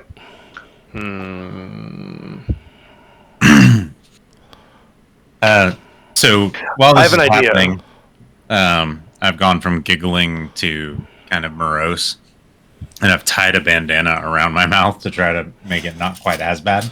Mm-hmm. I have an idea. So I'll run this by you. Hey, what if we give me your comm link, and I'll put it in the droid's hand, and then I'll send my droid out there with the comm link, and it'll float up to him, and we can talk to him with my comm link. Okay. All right. So I put Watt's comm link in the little hand, my little tracker droid's hand. So it's a palm link in one hand and a frag mine in the other. I will. Yep. I will take the frag mine away from it for now. Okay. I will gladly take the frag mine. And I do not give it to you. He's literally holding on to it as Watt's pulling on it. No. This is my explosive. You have your own explosive. I whisper, definitely loud enough to hear, but I think I'm being stealthy. Dapper. No, Brave. no, I'm just trying to pick another one randomly. Oh, okay. Powerful. Powerful. That's one of my bombs.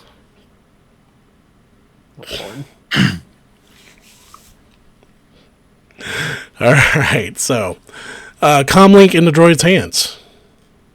What are you guys doing? We're gonna shut the fan down, let the droid through, and then turn the fan back on. Preferably as quickly as we can. I'm just gonna slow the fan down enough that the droid can get through, but not shut it off completely, like it's cycling power. Smart. All right, so as you shut this, no check needed, as you shut this fan down, you start noticing on your little thermal readout the heat in the room start rising. So quickly. Yeah, very, very quickly. The heat starts rising. You see immediately it's drawing attention as the fan starts cycling and slowing down. The four small individuals working pays no attention to the fan. The one overseeing everything kind of starts looking and moving closer. And just outside, you see another figure come walking up. And you hear, did either of you speak Huttese? Nope. No. Yells out, Chwa! And the fan finally slows down, and do you send a droid up? Yeah, but I'll turn on the camouflage module first. Okay. So it's like predator mode? Yep, basically. Okay. That's fucking awesome. All right. As it goes out there, you know I can do that too. So sure enough, the droid comes out. What do you? As the droid comes out, what are you doing? Was that a what are you doing or what am I doing? That was a stutter of me going, what? What are you doing? Okay. I'm waiting. He told me to wait, so I'm waiting. Okay, so the droid flies out. Fan has slowed down to a crawl. Now. Okay, so with my tracker droid interface ability, I can, as long as it's within 100 feet of me, I can see through its vision and hear what it hears.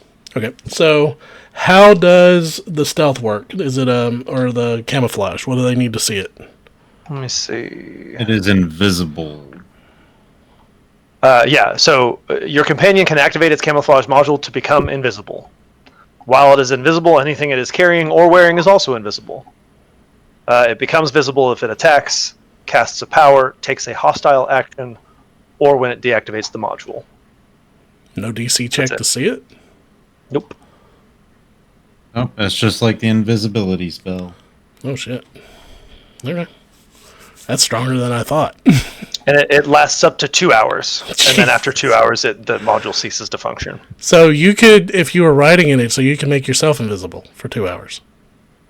I don't know. Like, I wouldn't abuse the rules like that. Yeah, like, I was about to say. Yes, I guess, but like... It makes itself invisible. You just look like you're floating. It's like...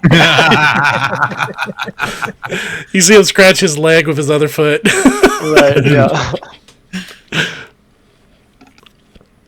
All right, sure enough. So yeah, so the I want the droid to float out there, and I just want to get close enough so I can see / hear what's going on. So as you get out there, give me as the droid passes through, the fan spools back up quickly. Okay. Yes. All right. So as you get out there, roll me a perception check with disadvantage for the dusty haze that the droid is in. Okay. My droid actually is skilled in perception, which is a wisdom skill. Believe so. Sounds Yes. right. Okay, so I have a +3. No, I have a +6 to perception. Nice. Here we go. Boom. So you said with a disadvantage? Mm-hmm. Okay.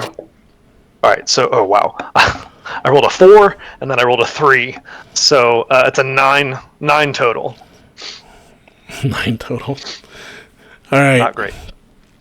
You can make out. You do. You can tell with the droid's eyesight, with our visual spectrum in this cloud. You can tell. You can't make out who's who, but we believe in failing up. You can tell that the 3 figures, small figures, have no heat signature whatsoever. Okay, so they're droids.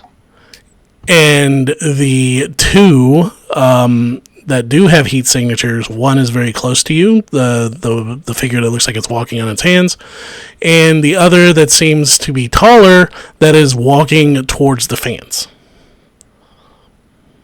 Towards us. Yes.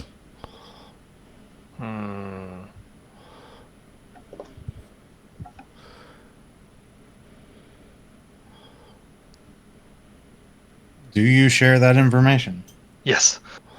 Okay. They're coming. It's coming. It's coming over here. Hide.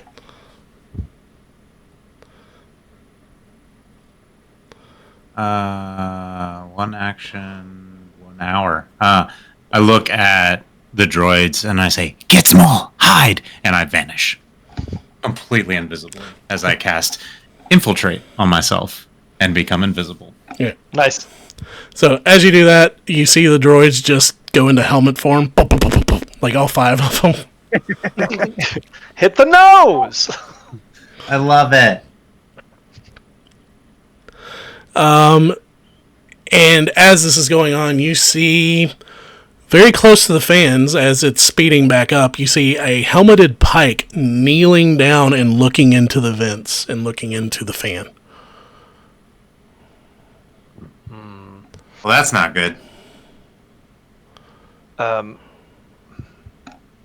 want to send my tracker droid to, like, down a ways, like still within 100 feet of me, and I want it to take one of its arms and like tap against a pipe or a wall or something like that. Okay. What do I want you to roll?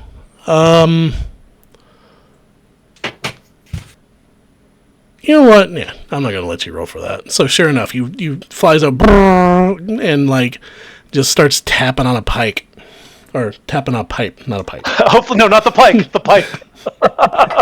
Very, very different.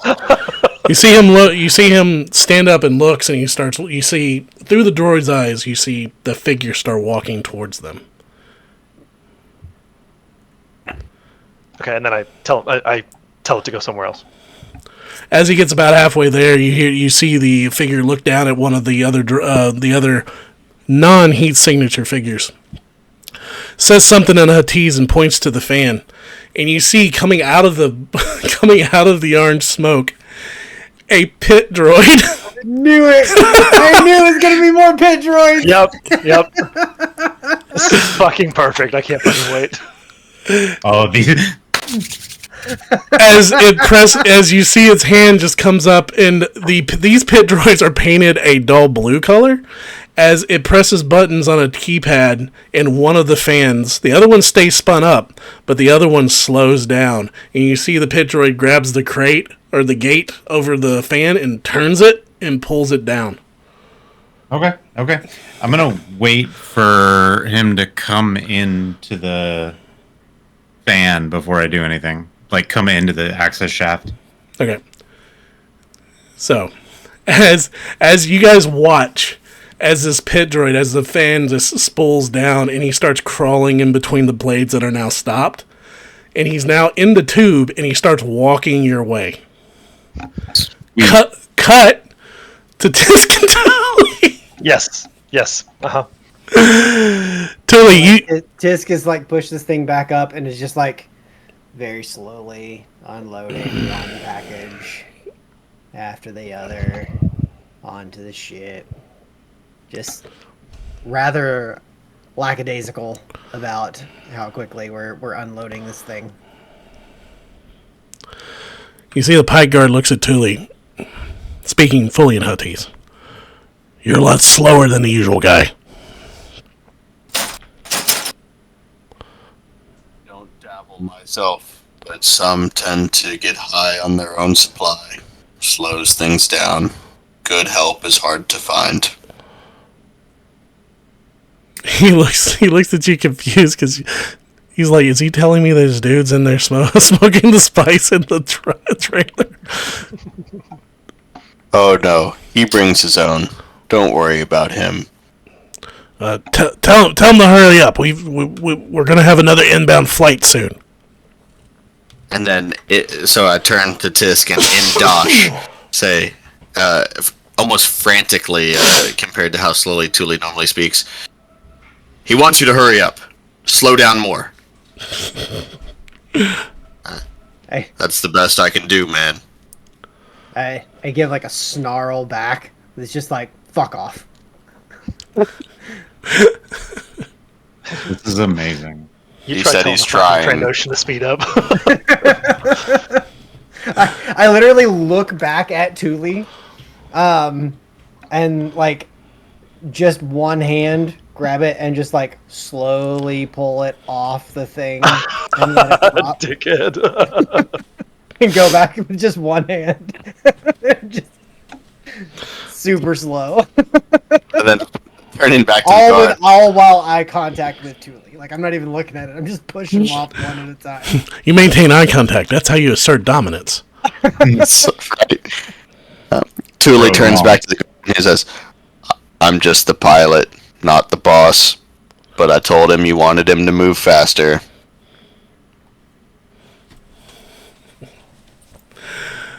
All right.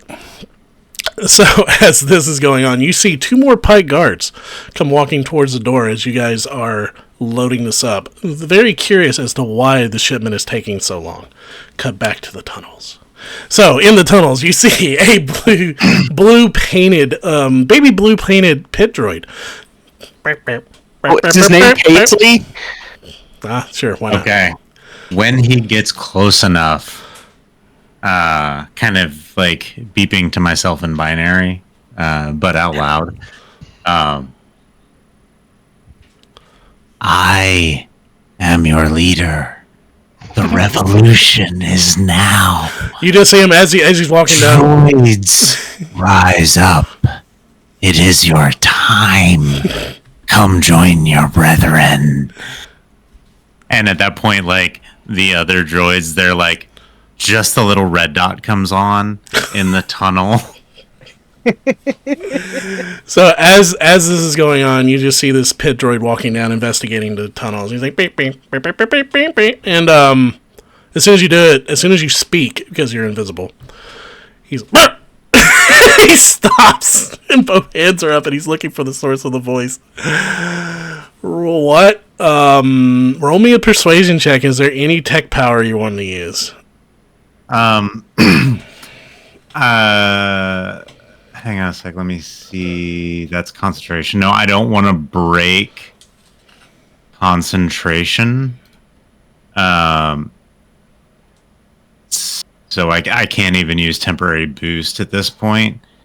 What I will use is mending. And I'll reach. Oh no, that will break. Never mind. Casting a spell will break it. Power ends if the target attacks, casts a spell, or otherwise takes a hostile action.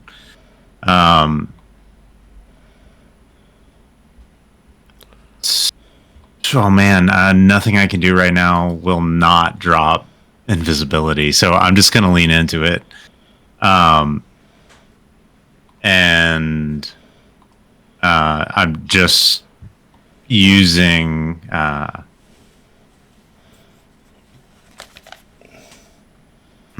what's the best way to do this?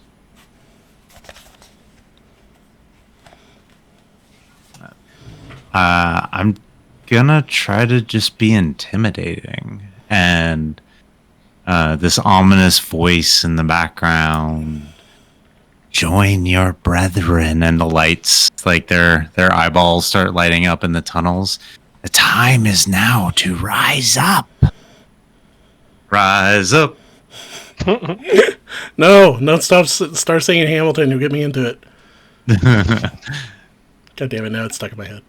Yep.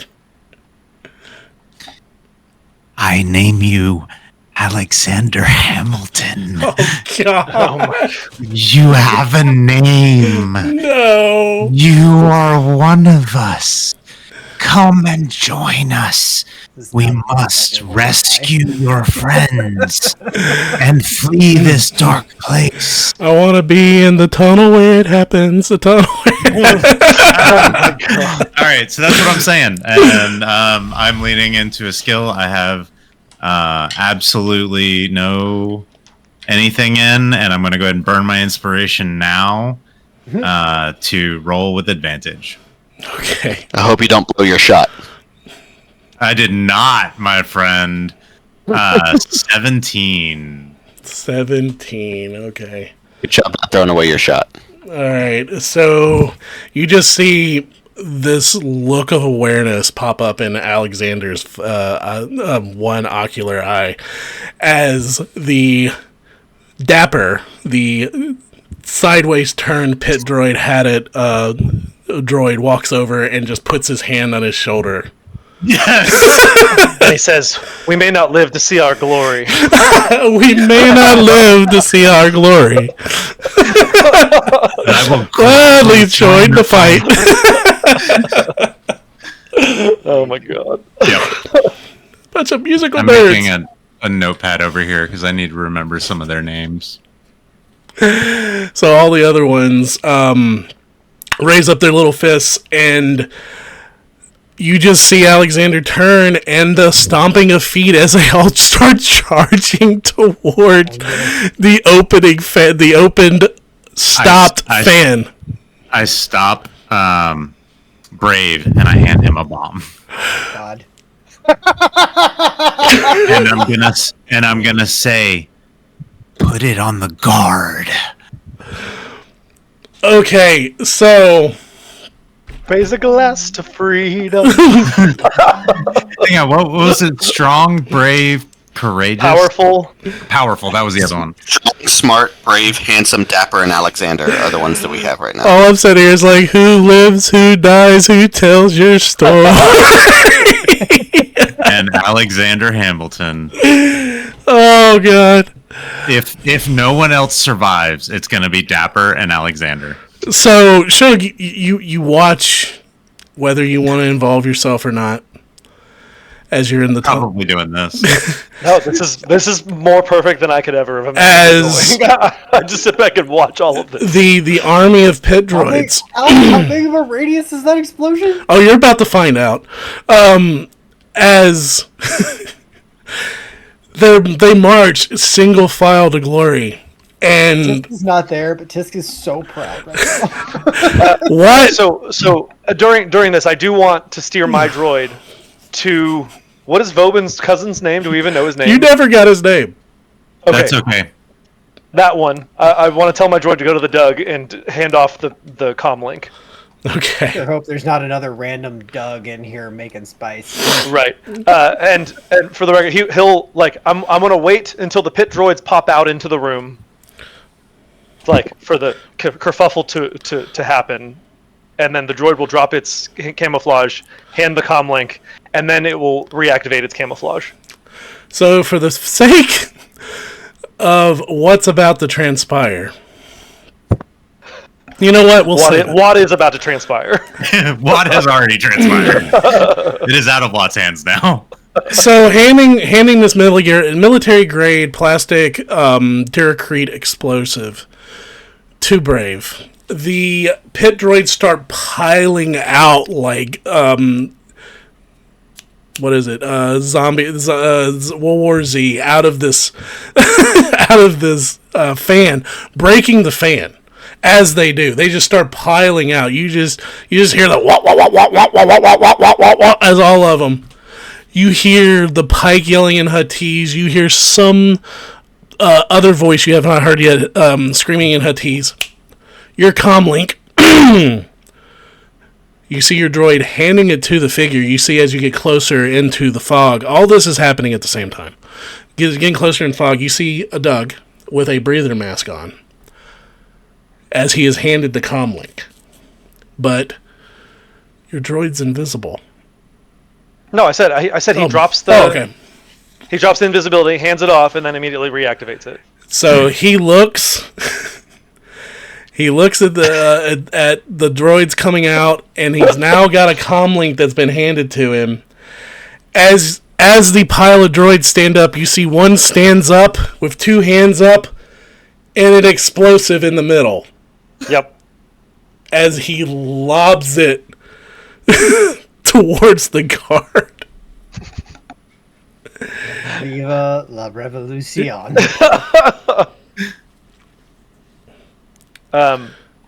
So I will put you guys on the board now. Okay.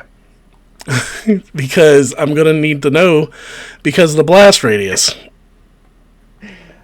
Oh, I love this so much. So I am so grateful for you guys letting me be Wott right now. This is everything I could have dreamed of and more. Oh my god.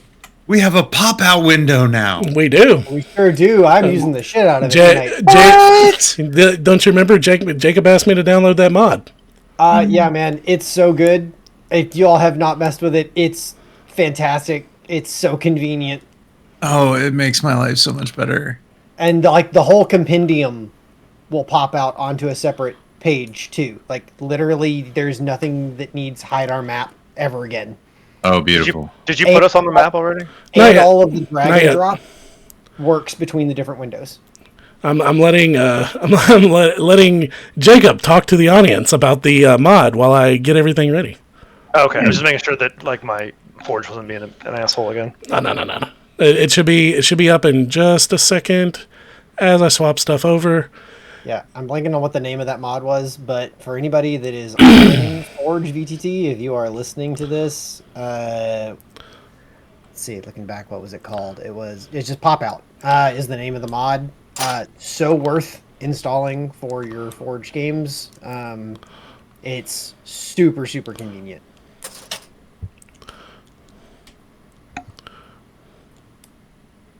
Raise a glass to freedom. That is one of my favorite Hamilton songs, and it's such a short one, and it makes me sad. I always want more of it.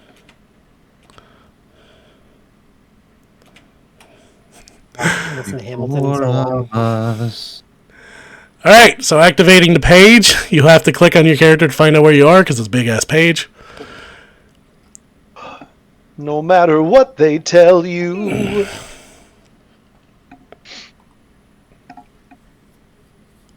Raise a glass to the four of us. Tomorrow there'll be more of us. Oh, well, you guys are down here. I was gonna say, I see Delete.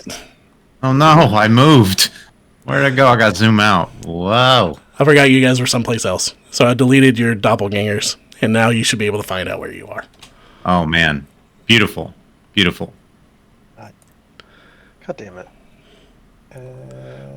All Got it. I found No, I found me. I think my. all of these pit droids are everything. Sorry. now. This is going to have to play.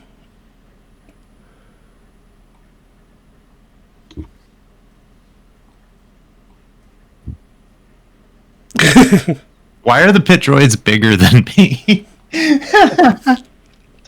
I mean, No, I'm happy about it. I feel like that tracks. You know what? I'm afraid the music might be a little too loud, so I'm gonna turn it down some. All right. So, with that being said, first things first. As this explosive is thrown,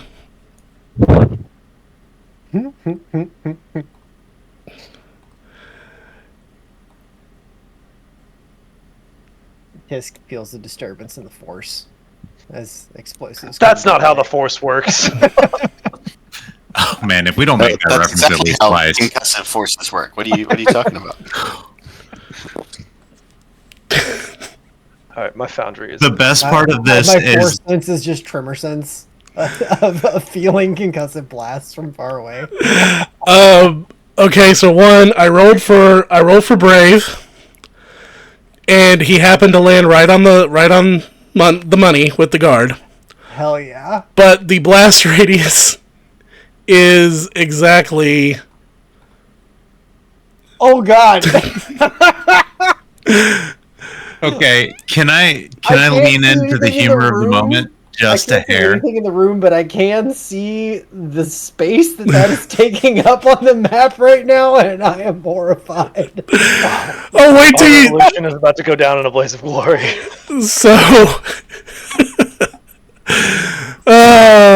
Oh God! Wait till you see the damage rolled. Well, so I have the detonator. Do you? Yeah, for this big ass thing because Tisk he primed it and gave me a detonator. So when I say I give you a detonator, I didn't give you a remote detonator. I put like a det cord on it so that it could be armed. Oh no. Okay. So well, that's- that's all brave. Yeah. So it's just effectively a grenade at this point, Perfect. I believe. Perfect. Go forth, brave. It just didn't have a trigger on it before, so I put the trigger. Now there's a on. trigger. Got Yeah. it. Oh no. Oh my God! All right. So you guys can describe what just happened while I rolled dex saves. Oh God! So We still just killed his if the nephew. force, if anything in the universe No, is he's good, out of the radius. Oh, good. I can't see in there. I'm just assuming. I he's shared dead. my screen, Jacob. I shared my screen. So if anything in the universe is good, Alexander will survive. Alexander and Dapper. That's my hope. That's my dream. Have care because you tread on my dreams. Oh my God!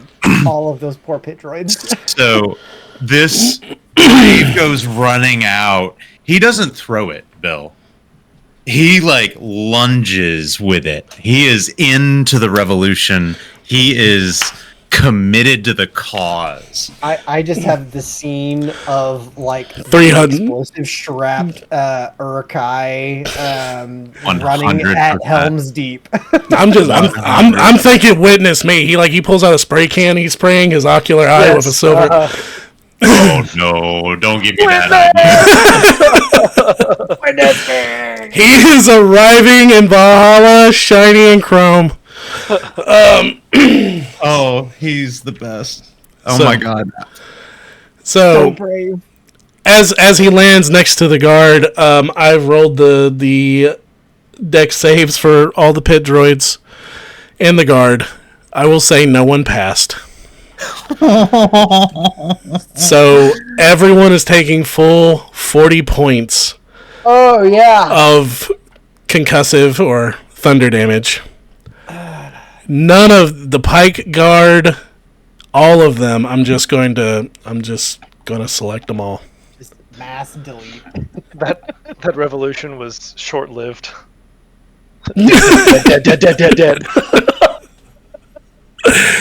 As this concussive blast goes off so large, you guys have the Oppenheimer effect inside the tube.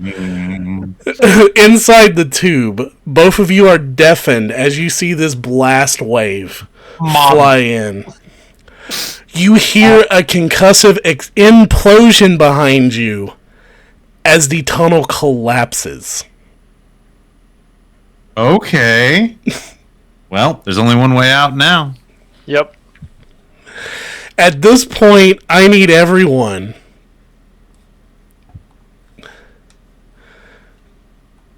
Hold on. As I click, you guys, I need to add all of you.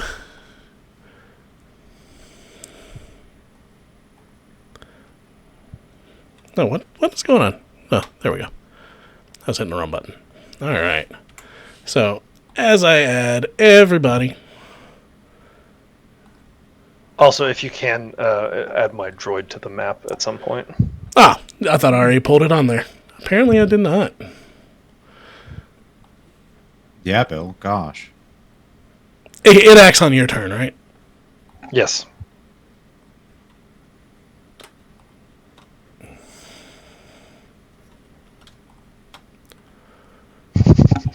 We should have named one of them Freedom. Raise a glass to free. Okay, I do apologize. You guys are going to start seeing a lot of initiatives rolled. Oh, I imagine there's a lot going on right now. Are you ready for us to roll initiative? Yes. Okay. Are we all rolling initiative right now? Yep. Okay.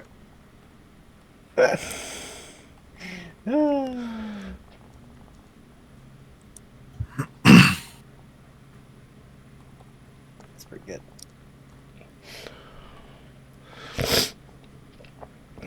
There's so many people on this list. Oh boy. We are not going to finish this encounter today. I rolled. It didn't. It doesn't look like it did though. Okay, I'll fix it. What did you get? I see you. I- Anderson. Oh wait, do you see it? Where? Yeah, I see. Okay, scroll down. What did you roll? gotta- I don't know. I I didn't. see so many Shug rolls as a happened. 12. Okay, thank you. All right, I see Wott as a 13. I see Thule as a 14. I see Tisk as an 18. Yep, that's what I'm seeing too. I don't see mine anywhere, but it's fine. I trust you, Jacob. Yeah, Are it's you a just 12 on looking at like initiative screen. the chat for the result, or are you? Yeah. Are you looking at the combat tracker? I was looking at the chat. I'm just looking at the combat tracker. Oh, okay, cool. All right, If, so- yeah, then yeah. So before I will begin combat, real quick, with the sound of combat, as everything starts, Thule, Tisk, you hear a concussive, loud explosion that shakes the entire island that you guys are on. Whatever could that have been? All of you feel the island and the supports of this island drop a foot. Oh fuck! Hell yeah. As things start sliding, it's a foot drop now. As it's now at a foot's lower angle, things start sliding towards you. Just a little bit. The hover cart is like slowly sliding towards the edge. Oh shit. Okay, have I unloaded the hover cart? Yes. Yes, if you look, and I will... Okay. I wasn't sure if that was accurate to exactly where the hover cart was at this point or not. Let me, let's see if I can assign ownership. Because like I would have been with the hover cart starting to like move it back if it was empty at this point. Okay, so I put it that everyone controls the hover cart. The hover cart's like right there beside you. Perfect. So, the top of the round is the Mon Calamari commoner with a 22 as he sees what's going on, and he tries to make a break for it as he jumps over the conveyor belt and runs 5, 10, 15, 20, 25, 30, and dashes 5, 10, 15, 20, 25, 30 towards the door, ending his turn. The next is Vobin's cousin, who is stunned by the explosion. Does he keep hold of the comm link? Let's see. Yes, he keeps hold of the comm link as he runs 5, 10, 15, 20, 25, 30, yelling into the comm link, "Who are you?" Because all he's you gotta see it from his point of view. All he was given a comm link by a droid that appeared out of nowhere and then disappeared, yeah. and then there was No. a massive explosion within millimeters of his face. Yeah. No, I was trying to communicate with him. I thought I had a little bit of time before the fucking explosive went off, but that's fine. That didn't happen. So he said, "Who are you?" Mm-hmm. Um. That was his action. He said, "Who are you?" Okay. All right, so that ends his turn. Now the Pyke Thug. Which one is this? Pyke thug. Oh, this one over here. He is going to come investigate 5, 10, 15, 20, 25, 30. 5, 10, 15, 20, 25, 30. As he steps into the building. That is his action. Tisk, it is now your turn. Okay. So I know you described the Mon Cal having moved in here. Should I be able to see in there right now? Or no? Yep. Hey, look. There we go. Okay. That makes more sense now. Bill, open the door. Got it. I am going to keep a hold of the cart. 5, 10, 15, 20. And, like, rush back down this way. It's not letting me move the cart the same way. It should. Here, I'll just move it with you. It's gonna go. It would be just like in front of me as I'm pushing it. Okay. So you're running, pushing the cart now. Like I push the cart back down. I've probably just like kicked the last one off the cart as this all happens, and I like yell back towards Thule in Dosh, as though like being like, what do we do? And I'm like, how much time are we buying? As I run the cart like back towards the entrance. Okay. Is that anything else you want to do year round? No, that is it for me. I'll push it to here if, depending on what this guard does, I guess I would I would potentially push it up in here further. Okay, so you got the use object action is pushing the cart, so you get to do that. Yeah. You've got everybody gets to do that for free. You moved. Do you want to hold your action? I guess I would use.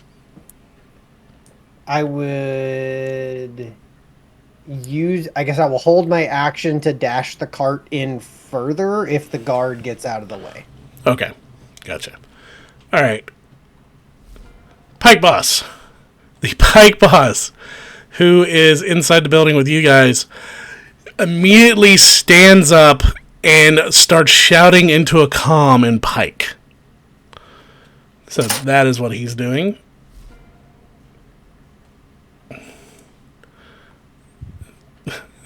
This Pyke thug is moving into this area and now is raising a gun, pointing it at Tisk, holding his action to see what Tisk is going to do as they are waiting for proper orders.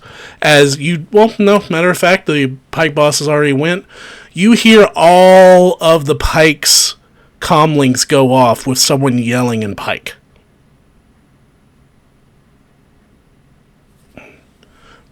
Thule and Tisk. So he will level a gun at Tisk, and he will actually take a shot now. Oh, just straight away. Yep. You didn't do anything. It's on, y'all. I regret nothing. Alright, so that's going to be... Does a 17 hit you? 17 will hit. Alright, as he levels this blaster at you, and you take...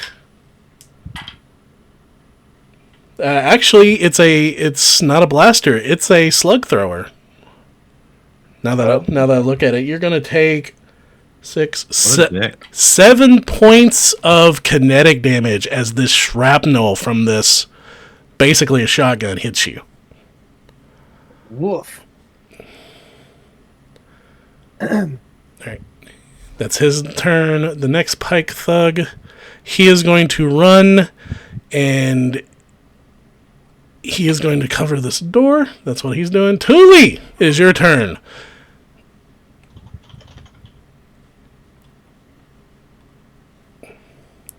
Thule, my man. John, you muted?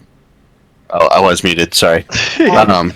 Bill, if I may, I'm going to use my reaction from taking that hit. You sacrifice your reaction to hold an action.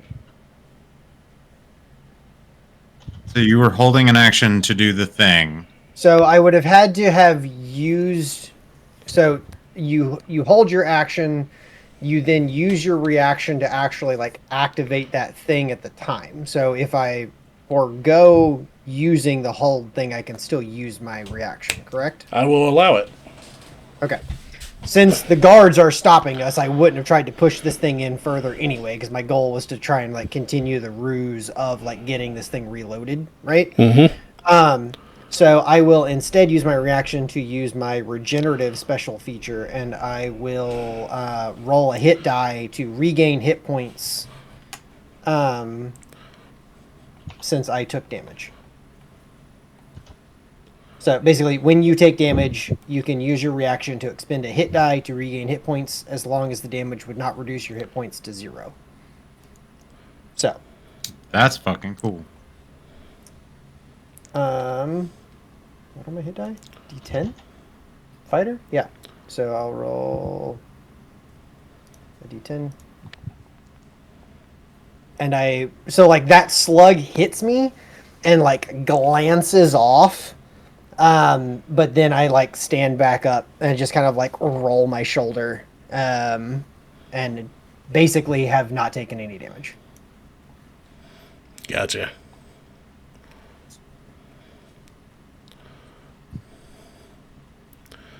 And I will figure out where to mark my hit die. All right, Thule. Thule he feels the explosion, sees hears Tisk ask him what we're doing in Dosh, and then sees the slug hit Tisk, and in an unsettlingly calm voice, Thule will respond in Dosh, "Start earning points." And Hell yeah! when Tisk looks back at him, all the white markings across Thule's face have turned blood red. And Thule will bonus action rage. Oh, we haven't seen Thule rage yet. And then similar to the voice in Dune, because Herglick, like pure Herglick, is very demanding, and it encourages to be acknowledged, Thule will Roman Reigns this guy in front of him and say, "Acknowledge me," and then slam him with a maul. All right, Thule. Swing away. So I'm gonna see if there's anything I need to do to activate Rage. I just activated Rage on Foundry, so I didn't see anything change on my character sheet, but it said I used the ability and it activated. It showed up in chat, but I don't think it's probably going to change anything on your character sheet.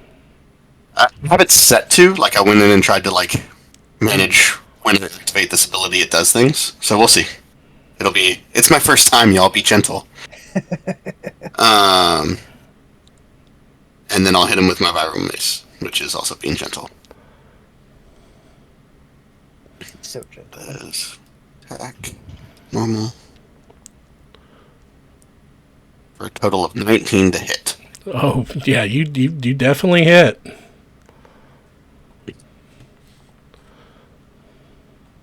For 12 points of kinetic damage. It does look like it added your rage bonus there. So It did. It looks like it's working so far. Nice.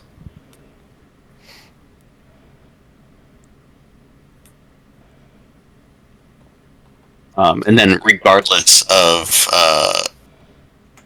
what this guy looks like after taking that hit, Thule is going to charge through and kind of throw Tisk out of the way and push through this door frame to get in between these two. Sorry, I had to move your speeder out of the way. Yeah, you definitely hit him. So how much damage did you do? It was 12. 12. So you zero crush this fucking guy as you just take him out. You just hear the crunching of bone and the bending of metal as you concave the head of the helmet of this Pyke, and he just falls limp. Perfect. And then having down that guy, Thule will charge through everybody, run into the building, get in between these two, and repeat himself, "Acknowledge me!" And stand ready for these two as well. All right. What? What? You, you are deafened. Mop. But you... I'm going to start my turn by moving forward 5, 10, 15. That's 15. 20. 25. So I'm trying to like hide in that corner, basically. Okay. Just enough to see around the corner. Oh boy. Oh boy. That's amazing. I love it. I wish I still had a bomb. This is fine.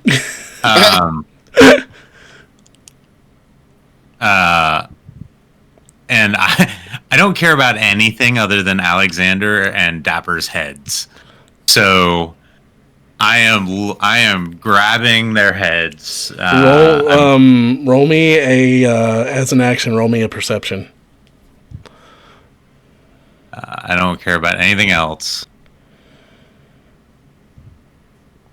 I am still invisible. You rolled a 1. Yeah. There is just carnage.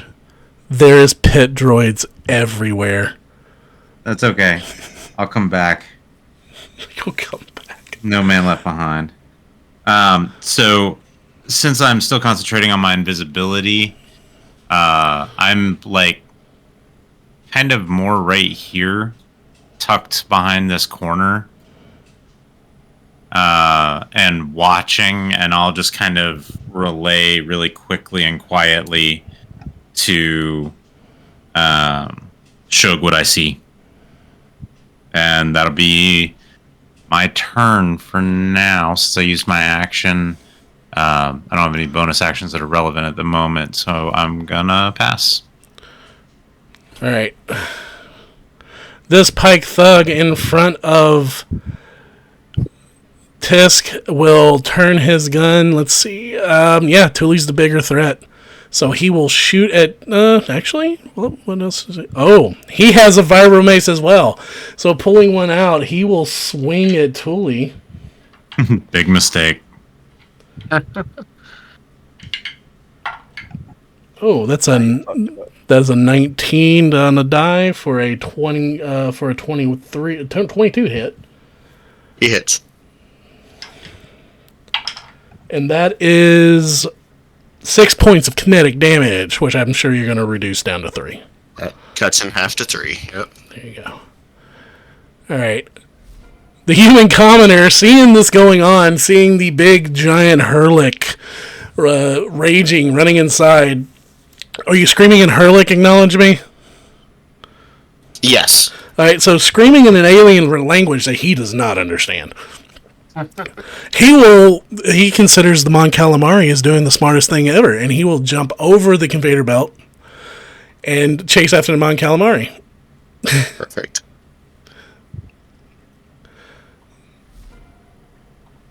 All right, this Pyke thug not seeing what? Do you have to... Are you invisible with Infiltrator? I am invisible. I have cast invisibility. All right, so they can't see. It is. It's called infiltration, but... So he's going to run 5, 10, 15, 20, 25, 30. He will lower his gun at the Doug, yelling in Huttese for him to stop. And he will hold his action for if the Doug chooses not to stop. Not wanting to kill him. And Shug. Okay, so I have an ability called Bad Feeling that means that when I roll for initiative, I can move up to my speed. Can I do that now? Yes. I'll let you do it. So, okay, cool. Thank you. Let me double check because I think my speed is really small. What is my speed? 20 feet. That's what I thought. Okay. 5. Wait, is each square 5? 5?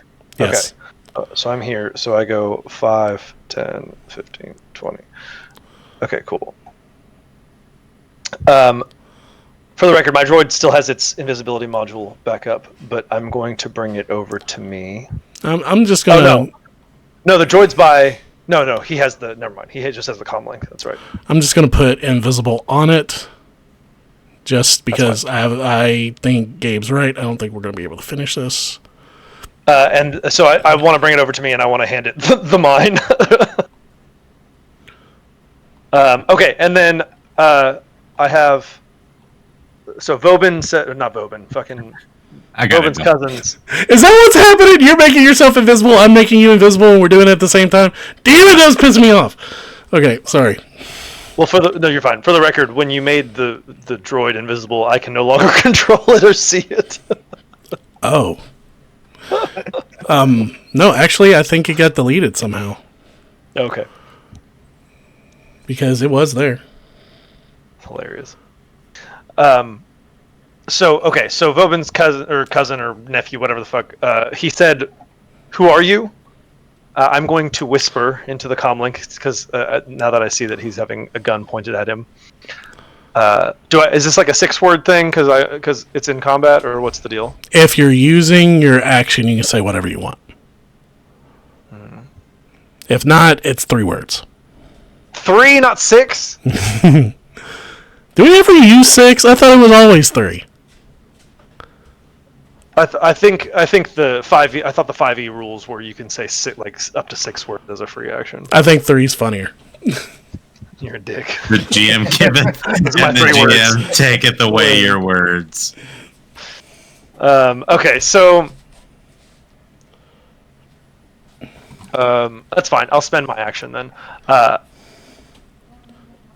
We're with Vobin. Get to the landing pad to escape. Okay. Or I'll say help us to the landing pad, and we'll get you out of here. Okay. All right. Roll me a persuasion check with that. Yeah, no problem. Let me see what my persuasion is. It's a +7. Fuck yeah. Brah! Okay, not great. That's a 15. Okay. All right. So back to Shug. All right, coming back to this human commoner, this other one. He sees what's going on, and yeah, he's not a dummy. He jumps over this one and jumps over this one, but does not make it as far as everybody else. That Pyke's dead.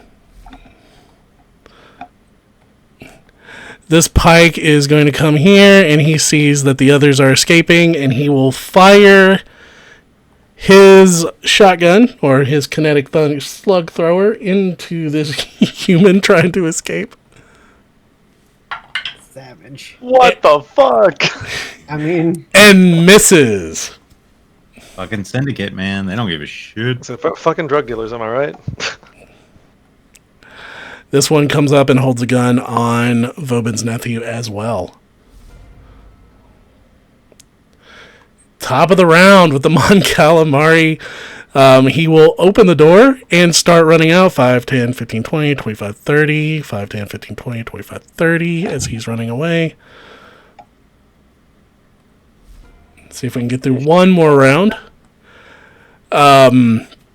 You see as he now has 3 Pyke guards on him. The Doug nephew raises his feet.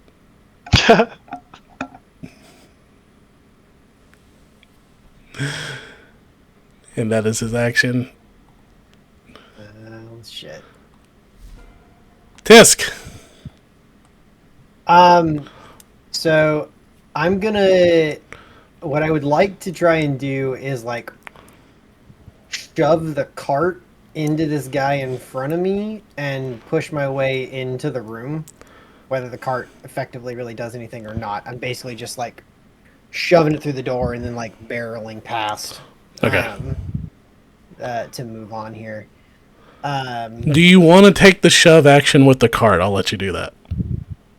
I don't really want it to eat my entire action, so I'm gonna say no. Okay. But I'm thematically pushing it through the door, but not really like trying to do more with it at this juncture.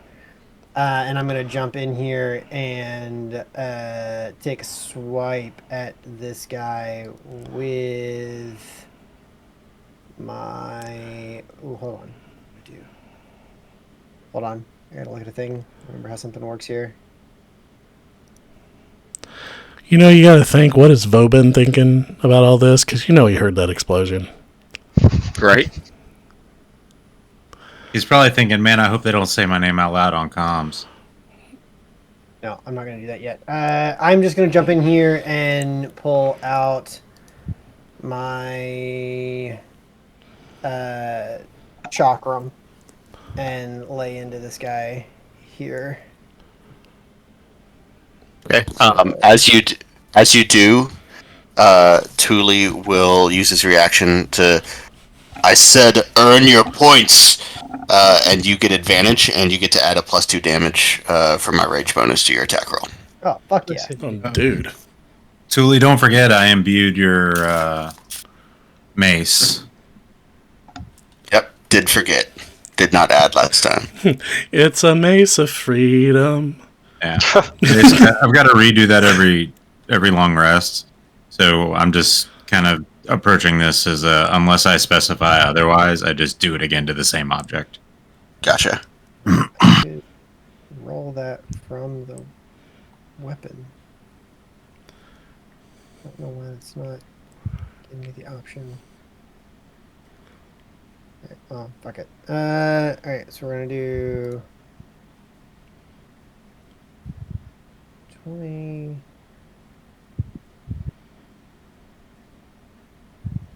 Highest. So that'll be 18 to hit. Oh, yeah, you hit. And 6 plus 3 plus an additional 2. You said, Yes. Julie? Yep.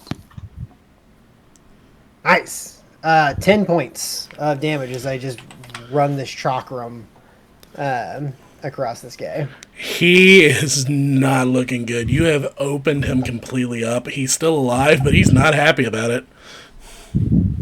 Alright. Don't have much I can do with my bonus action just yet.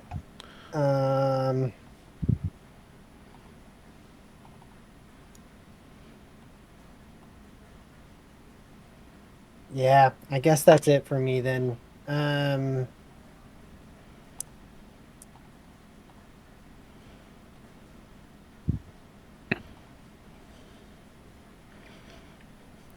Oh, hold on. Oh, okay. Here, I'll use a bonus action. So when I hit with a weapon attack, I can use a bonus action to use one of my superiority abilities. So I will go ahead and use that bonus action on that landed attack to deal additional fire damage equal to a d4. Mother trucker, one. You kill him. Hell yeah! There we go. He had 1 hit point left. As you cut him open with this chakram, the fire engulfs him from the inside and just cooks him as he falls dead. Yeah, there's just phosphorescent powder running off of the chakram that just ignites as it hits like a bit of metal on his armor and like flashes that last little bit across him. So with that, then with him there, I will grab the cart and continue to haul it the rest of my movement this way. So I moved 5, 10, 15, 20, 25, 30. Yeah. All right. And that is the end of your turn? Thule's got it covered back behind me there. Yeah, that is it for me. All right, the Pyke boss. Seeing that the 3 of them have guns trained on Vobin's nephew, he will 5, 10, 15, 20, 25, 30. He will step out of this door, and you hear him shouting in Huttese outside.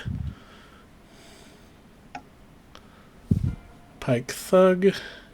Here, he will draw his Vibra Mace as well and take a swing at Thule. Okay. That is going to be a 2. So, Does not hit. does not hit. Next Pyke Thug down here. He will follow the orders of the Pyke boss. You don't know what he told him to do. As he runs down. Thule, it is your turn. Okay. So Tuli's going to start off swinging at this guy in front of him. He's going to, seeing that Tisk has moved out of the way, he's going to attack recklessly. So he'll have advantage on his attack towards this one. Do I roll from here? Nope. I still need to select my weapon. Okay. It's here, here, here. Maybe. Thinking real hard about it. There it is. Okay. Attack. Advantage. Nice. Add +1 to both. Okay. So 25 to hit. 25 definitely hits. With 12 points of damage. Again. Exactly what you need. They have 11 hit points, and you are just mowing these poor guys down. All right, and then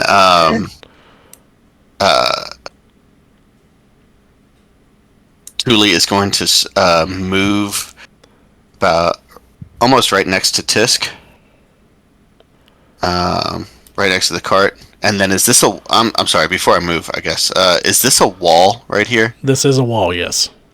Okay, so Thule's going to run 5. Let's see. I gotta measure again because my square is so big. I can't measure by just my square itself. Here. Just subtle flex, Yeah. you know. Right. Thule's going to run up next to Tisk and jump on top of this conveyor belt and say, "On your left," and then you activate a bonus action to do a kinetic leap here.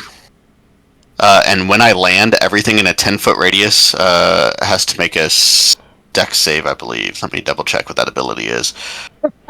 While raging, I use my bonus action to leap 30 feet to an empty space, deal kinetic... they don't make a save. When I land, I deal kinetic damage equal to my strength mod to each creature within 5 feet of where I land. Okay. So it's just the 2 right next to me. But that is 4 points of damage to the 2 that I just landed in between. Okay, so Superhero landing. Yeah. so 4 points of damage. As this poor human's just trying to escape. Thule does not know who's who unless you are with the team he came in on. Like he is blind raged, fucking anything up that moves. You're not on our team. Yeah, You ain't with us. You're against us. Right? This is Kendrick Lamar against Drake right now. You, they not like us. They hate us because they ain't us. That's right. As Thule flies down from the conveyor belt, he yells "Mustard!" and then hits the ground. Yells mustard. If you all can keep up with the Kendrick Drake beef, then that wouldn't make any sense. I'm sorry. Oh my I got you, Sean. Thank you. Mustard is the producer of some of Kendrick's beats, and in the intro to one of his songs, he just yells "mustard" really loud, and then he goes ham on dissing Drake. So here we are, and that's my movement, bonus action. I'm done. Awesome. What? Okay. I am going to continue to focus on the most important piece of the mission at hand. Alexander and Dapper's heads must be recovered at all costs. Give me one more perception check. Or perception, investigation, whatever skill you want to use to locate them. Investigation is definitely going to be better. So I'm going to go with that. Natural 20, baby. Oh my god. So as you're frantically looking for the 2 main leaders of the revolution that died heroically, you figure out why you couldn't find them. One of them is you see Alexander's head as a part of it is embedded in the guard. As you pull Alexander's head out of his concave chest. He didn't throw away his shot. He did not throw away his shot. He took his shot.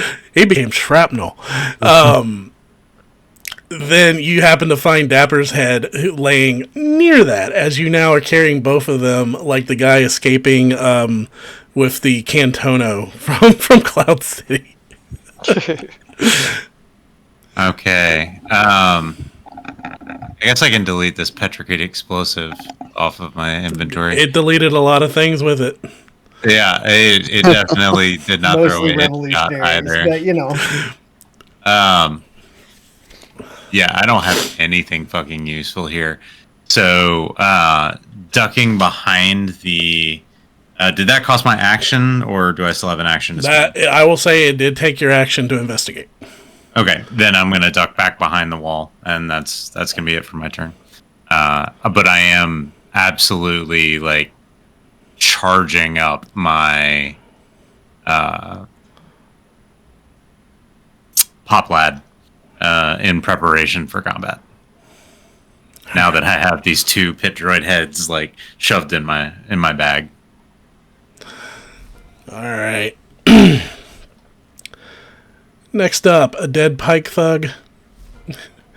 Next up, a human commoner. After that, seeing the giant well of a man land behind him, he will run 5, 10, 15, 20, 25, 30, and then sprint after the Mon Calamari as he leaves the area. Whale of a tale to tell you lads. Whale of a tale I know. As... what's going on? It will not let me end. Oh, God.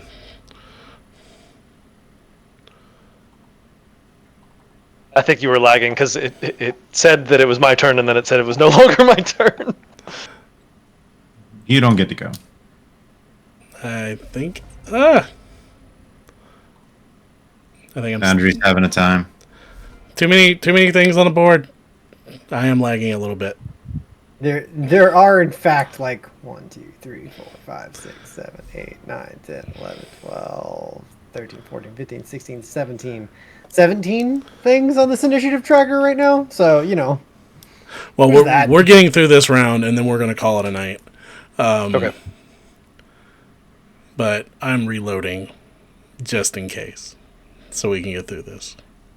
So, as I'm reloading, I will say here, as we're waiting for Foundry to reload, make sure you like and subscribe to our channel. as we said here, if you enjoy it. If you absolutely hate what we do, please send us a donation. I won't ever do it again.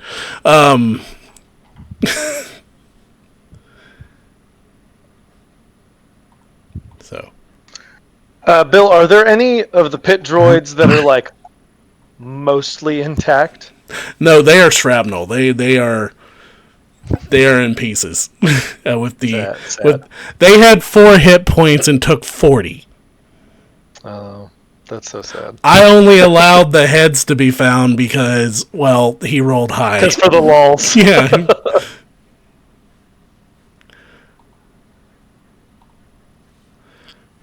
I think Foundry just crashed, but that's okay. We will you know what? Let's, Shug, what were you going to do? You were the last person anyway. That's all good. Okay, so... I don't know. I don't think these guys have even seen me yet. And what is Vobin's nephew doing? He's got his feet up. He is throwing away his shot. Sure is. And we've got 2 guards in the room with us, it looks like. Yes. I can't control my character, so I can't see, like, everything. I want to move 20 feet forward with my hands up and say, hey, whoa, there's no need for guns. There's a logical explanation here, and I can explain everything. It's okay. Okay, I'm making a note. Wait, and then I'm gonna say, wait, do I hear blaster fire? Like, calling attention to the fighting going on in the rest of the facility. All right, roll a persuasion check. Tell me what you get. I will do that. It's my expertise. Ooh, okay, 16 on the die plus 7. Nice. So 23. 23. Okay, so we are going to call it there. I've taken the notes for the session because Foundry is down. Or Forge. Forge is down. So, which, it is 10:30 you guys' time, 9:30 my time anyway. So Yeah, oh good. This is usually when we call it. So what we're going to do is we're going to pick up next time right here at the end of this combat round, at the end of Shook's turn. Jacob, if you are not able to make it next week, we'll Jaeger your character. Okay. If all else fails, I can probably kind of like dial in and kind of explain what I want to do for the most part. I don't think that. I don't think that's a problem. Well, usually, I have an idea of what is in front of me right now of what I am planning to do. What we could do is someone could share their screen on Discord, to where you don't even have to pull up Foundry. You can just have Discord up, and you'll see what's going on. Yeah. Not if he's driving, though. Oh, that's true. Yeah, it's all good. We'll make it work, regardless of what your situation is. Yeah, I think I can make things work. Yeah. At least enough.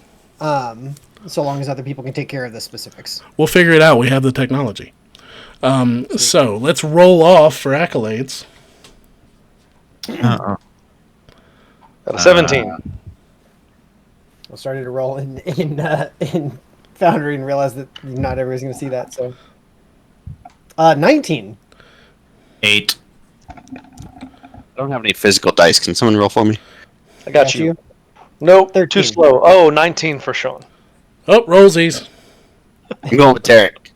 All right, so I'm rollsing for Sean. It's a 10. Yeah, against yourself, right? So that's another 13. So I still go first. All right, so Sean is between Jacob and Derek. My ideal spot. Yeah, Jacob, Sean, and Derek. Yes, correct. It's a Sean sandwich. If only we were in person. Someday. One day again. One day. All right, so first up, Jacob. God, there's so many good little moments from everybody tonight, but I have got to give mine to Thule for start earning points. and the rage. I fucking loved it. I've been waiting to see Thule rage. Was not disappointed. Hell yeah. Fantastic. Thank you, sir. It's been a long time coming. I'm very impressed with how Thule Rage build went. Yeah. That jump was cool as fuck too. Right? I like that. I like it a lot. Bill, I love what you've got set up here and everything that is in front of us to have to deal with around the encounter in general. I think this is built out in a really fun way, and I'm looking forward to how this resolves. But the what all you did with the droids tonight, playing off of what was being done with just with the revolution, the little revolution of everything. Dapper is amazing, and I love him. B, the witness me moment with the droid running in. Brave. I fucking loved it, man. It's so good. Thank you. Sean's next. Yes, Sean. Derek, I have both you and Gabe down for different things. One, Gabe, real quick, just the naming of your militants, and allowing that to be a team endeavor, and then just running with the first suggestion you got was very Wattish of you. Thank you. And then Derek continuing to create lyrics for Doug Shack in casual conversation after we reference Doug Shack. And making them applicable to Star Wars. I'm glad you appreciate it. It was disgusting and amazing all at the same time. Absolutely. Then Bill, your descriptions of me just crumpling bodies and leaving this trail of chaos in my wake, I really appreciate it. I had zero work to do except for smash things hard, and you just covered the rest, and I appreciate that. Thank you. All right, so. Wait, who did you give yours to? Oh, Me and I Gabe. said Derek and Gabe. Yeah. All right, Derek. I'm going to give mine to Gabe, and I'm going to explain through Shug's eyes what is happening. So, Ooh. in Shug's brain, like, creating chaos is a skill.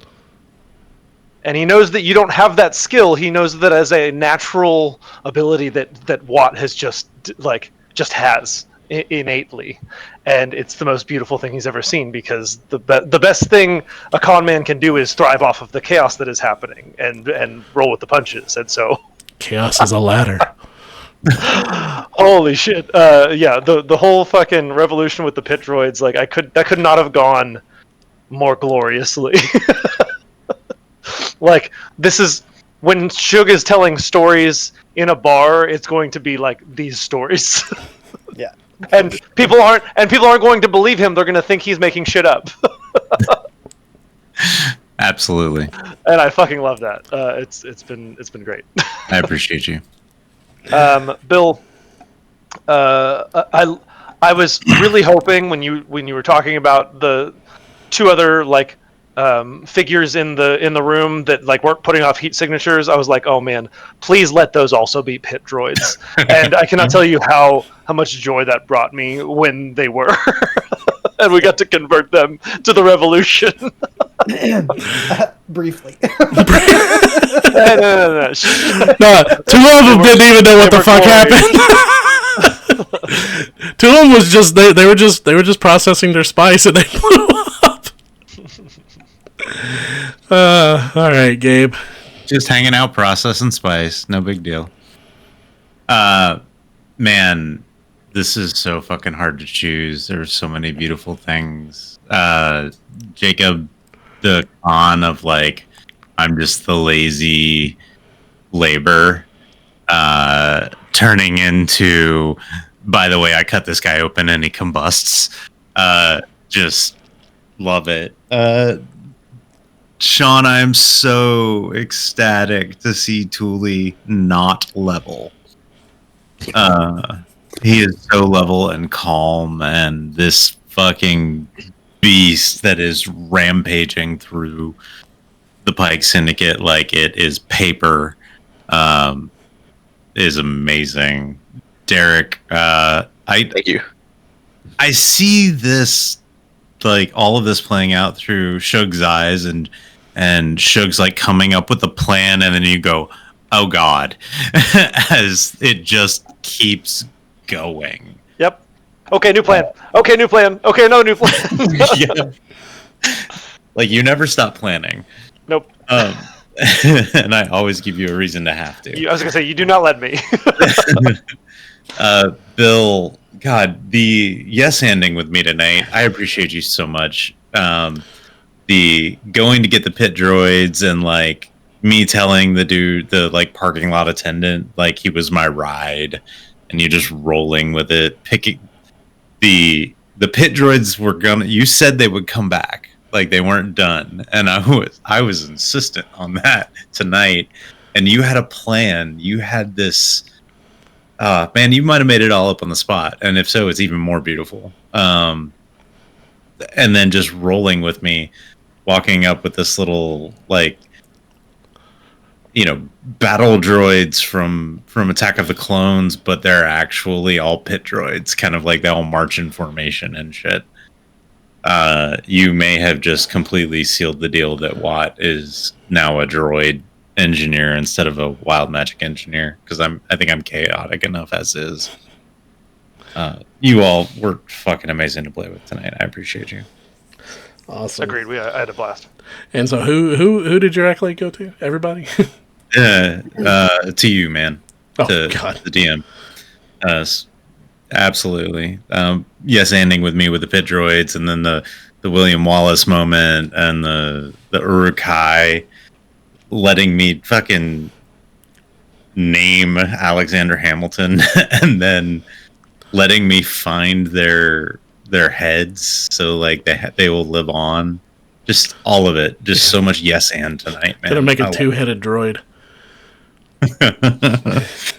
All right, so going down the list, Jacob, the sassiness from Tisk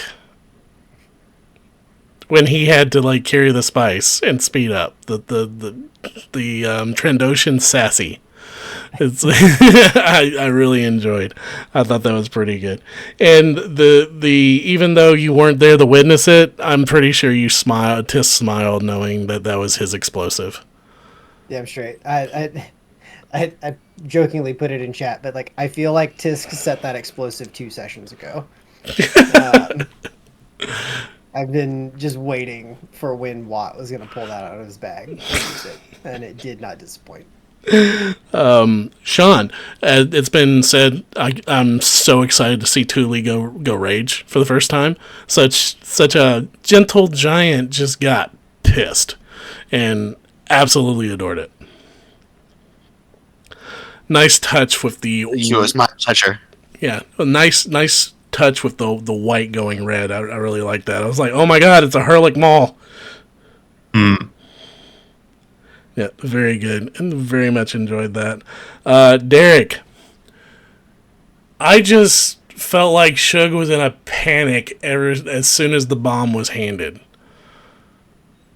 I mean, I felt like no, it was the George Clooney in Oh Brother Where Art Thou? Shit, we're in a tight spot.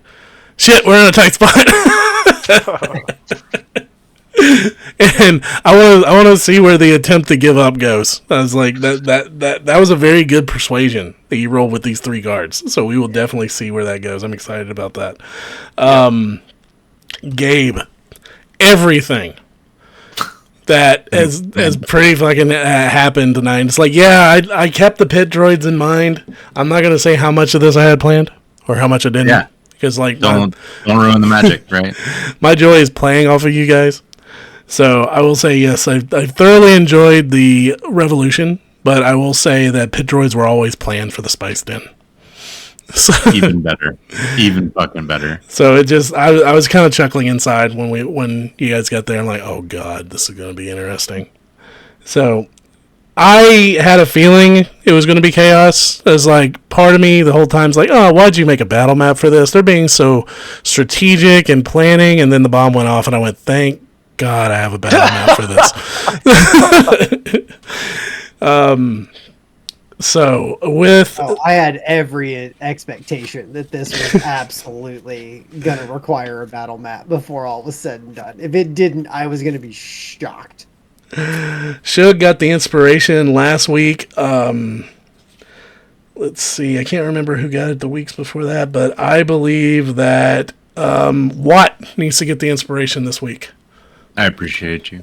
Here. Whenever I can log back into Foundry, I'll log it in. All right, so I'll make a note. Wott Inspro. Okay. So thank you guys very much for listening. Sorry, Foundry kind of crapped out on us in the end, but hey, at least it was at the end. As I said earlier, please give us a like and subscribe on YouTube, Twitter. We got a for Forever Demons Twitter. I've got a Twitter. Look for Billbug. I got a Blue Sky as well, so look for me there. And if you enjoy it, tell your friends. If you don't enjoy it, still tell your friends. You can hate it together. So, as we like to say here at the Forever DMs, practice kindness. It's a free action, and we will catch you guys later.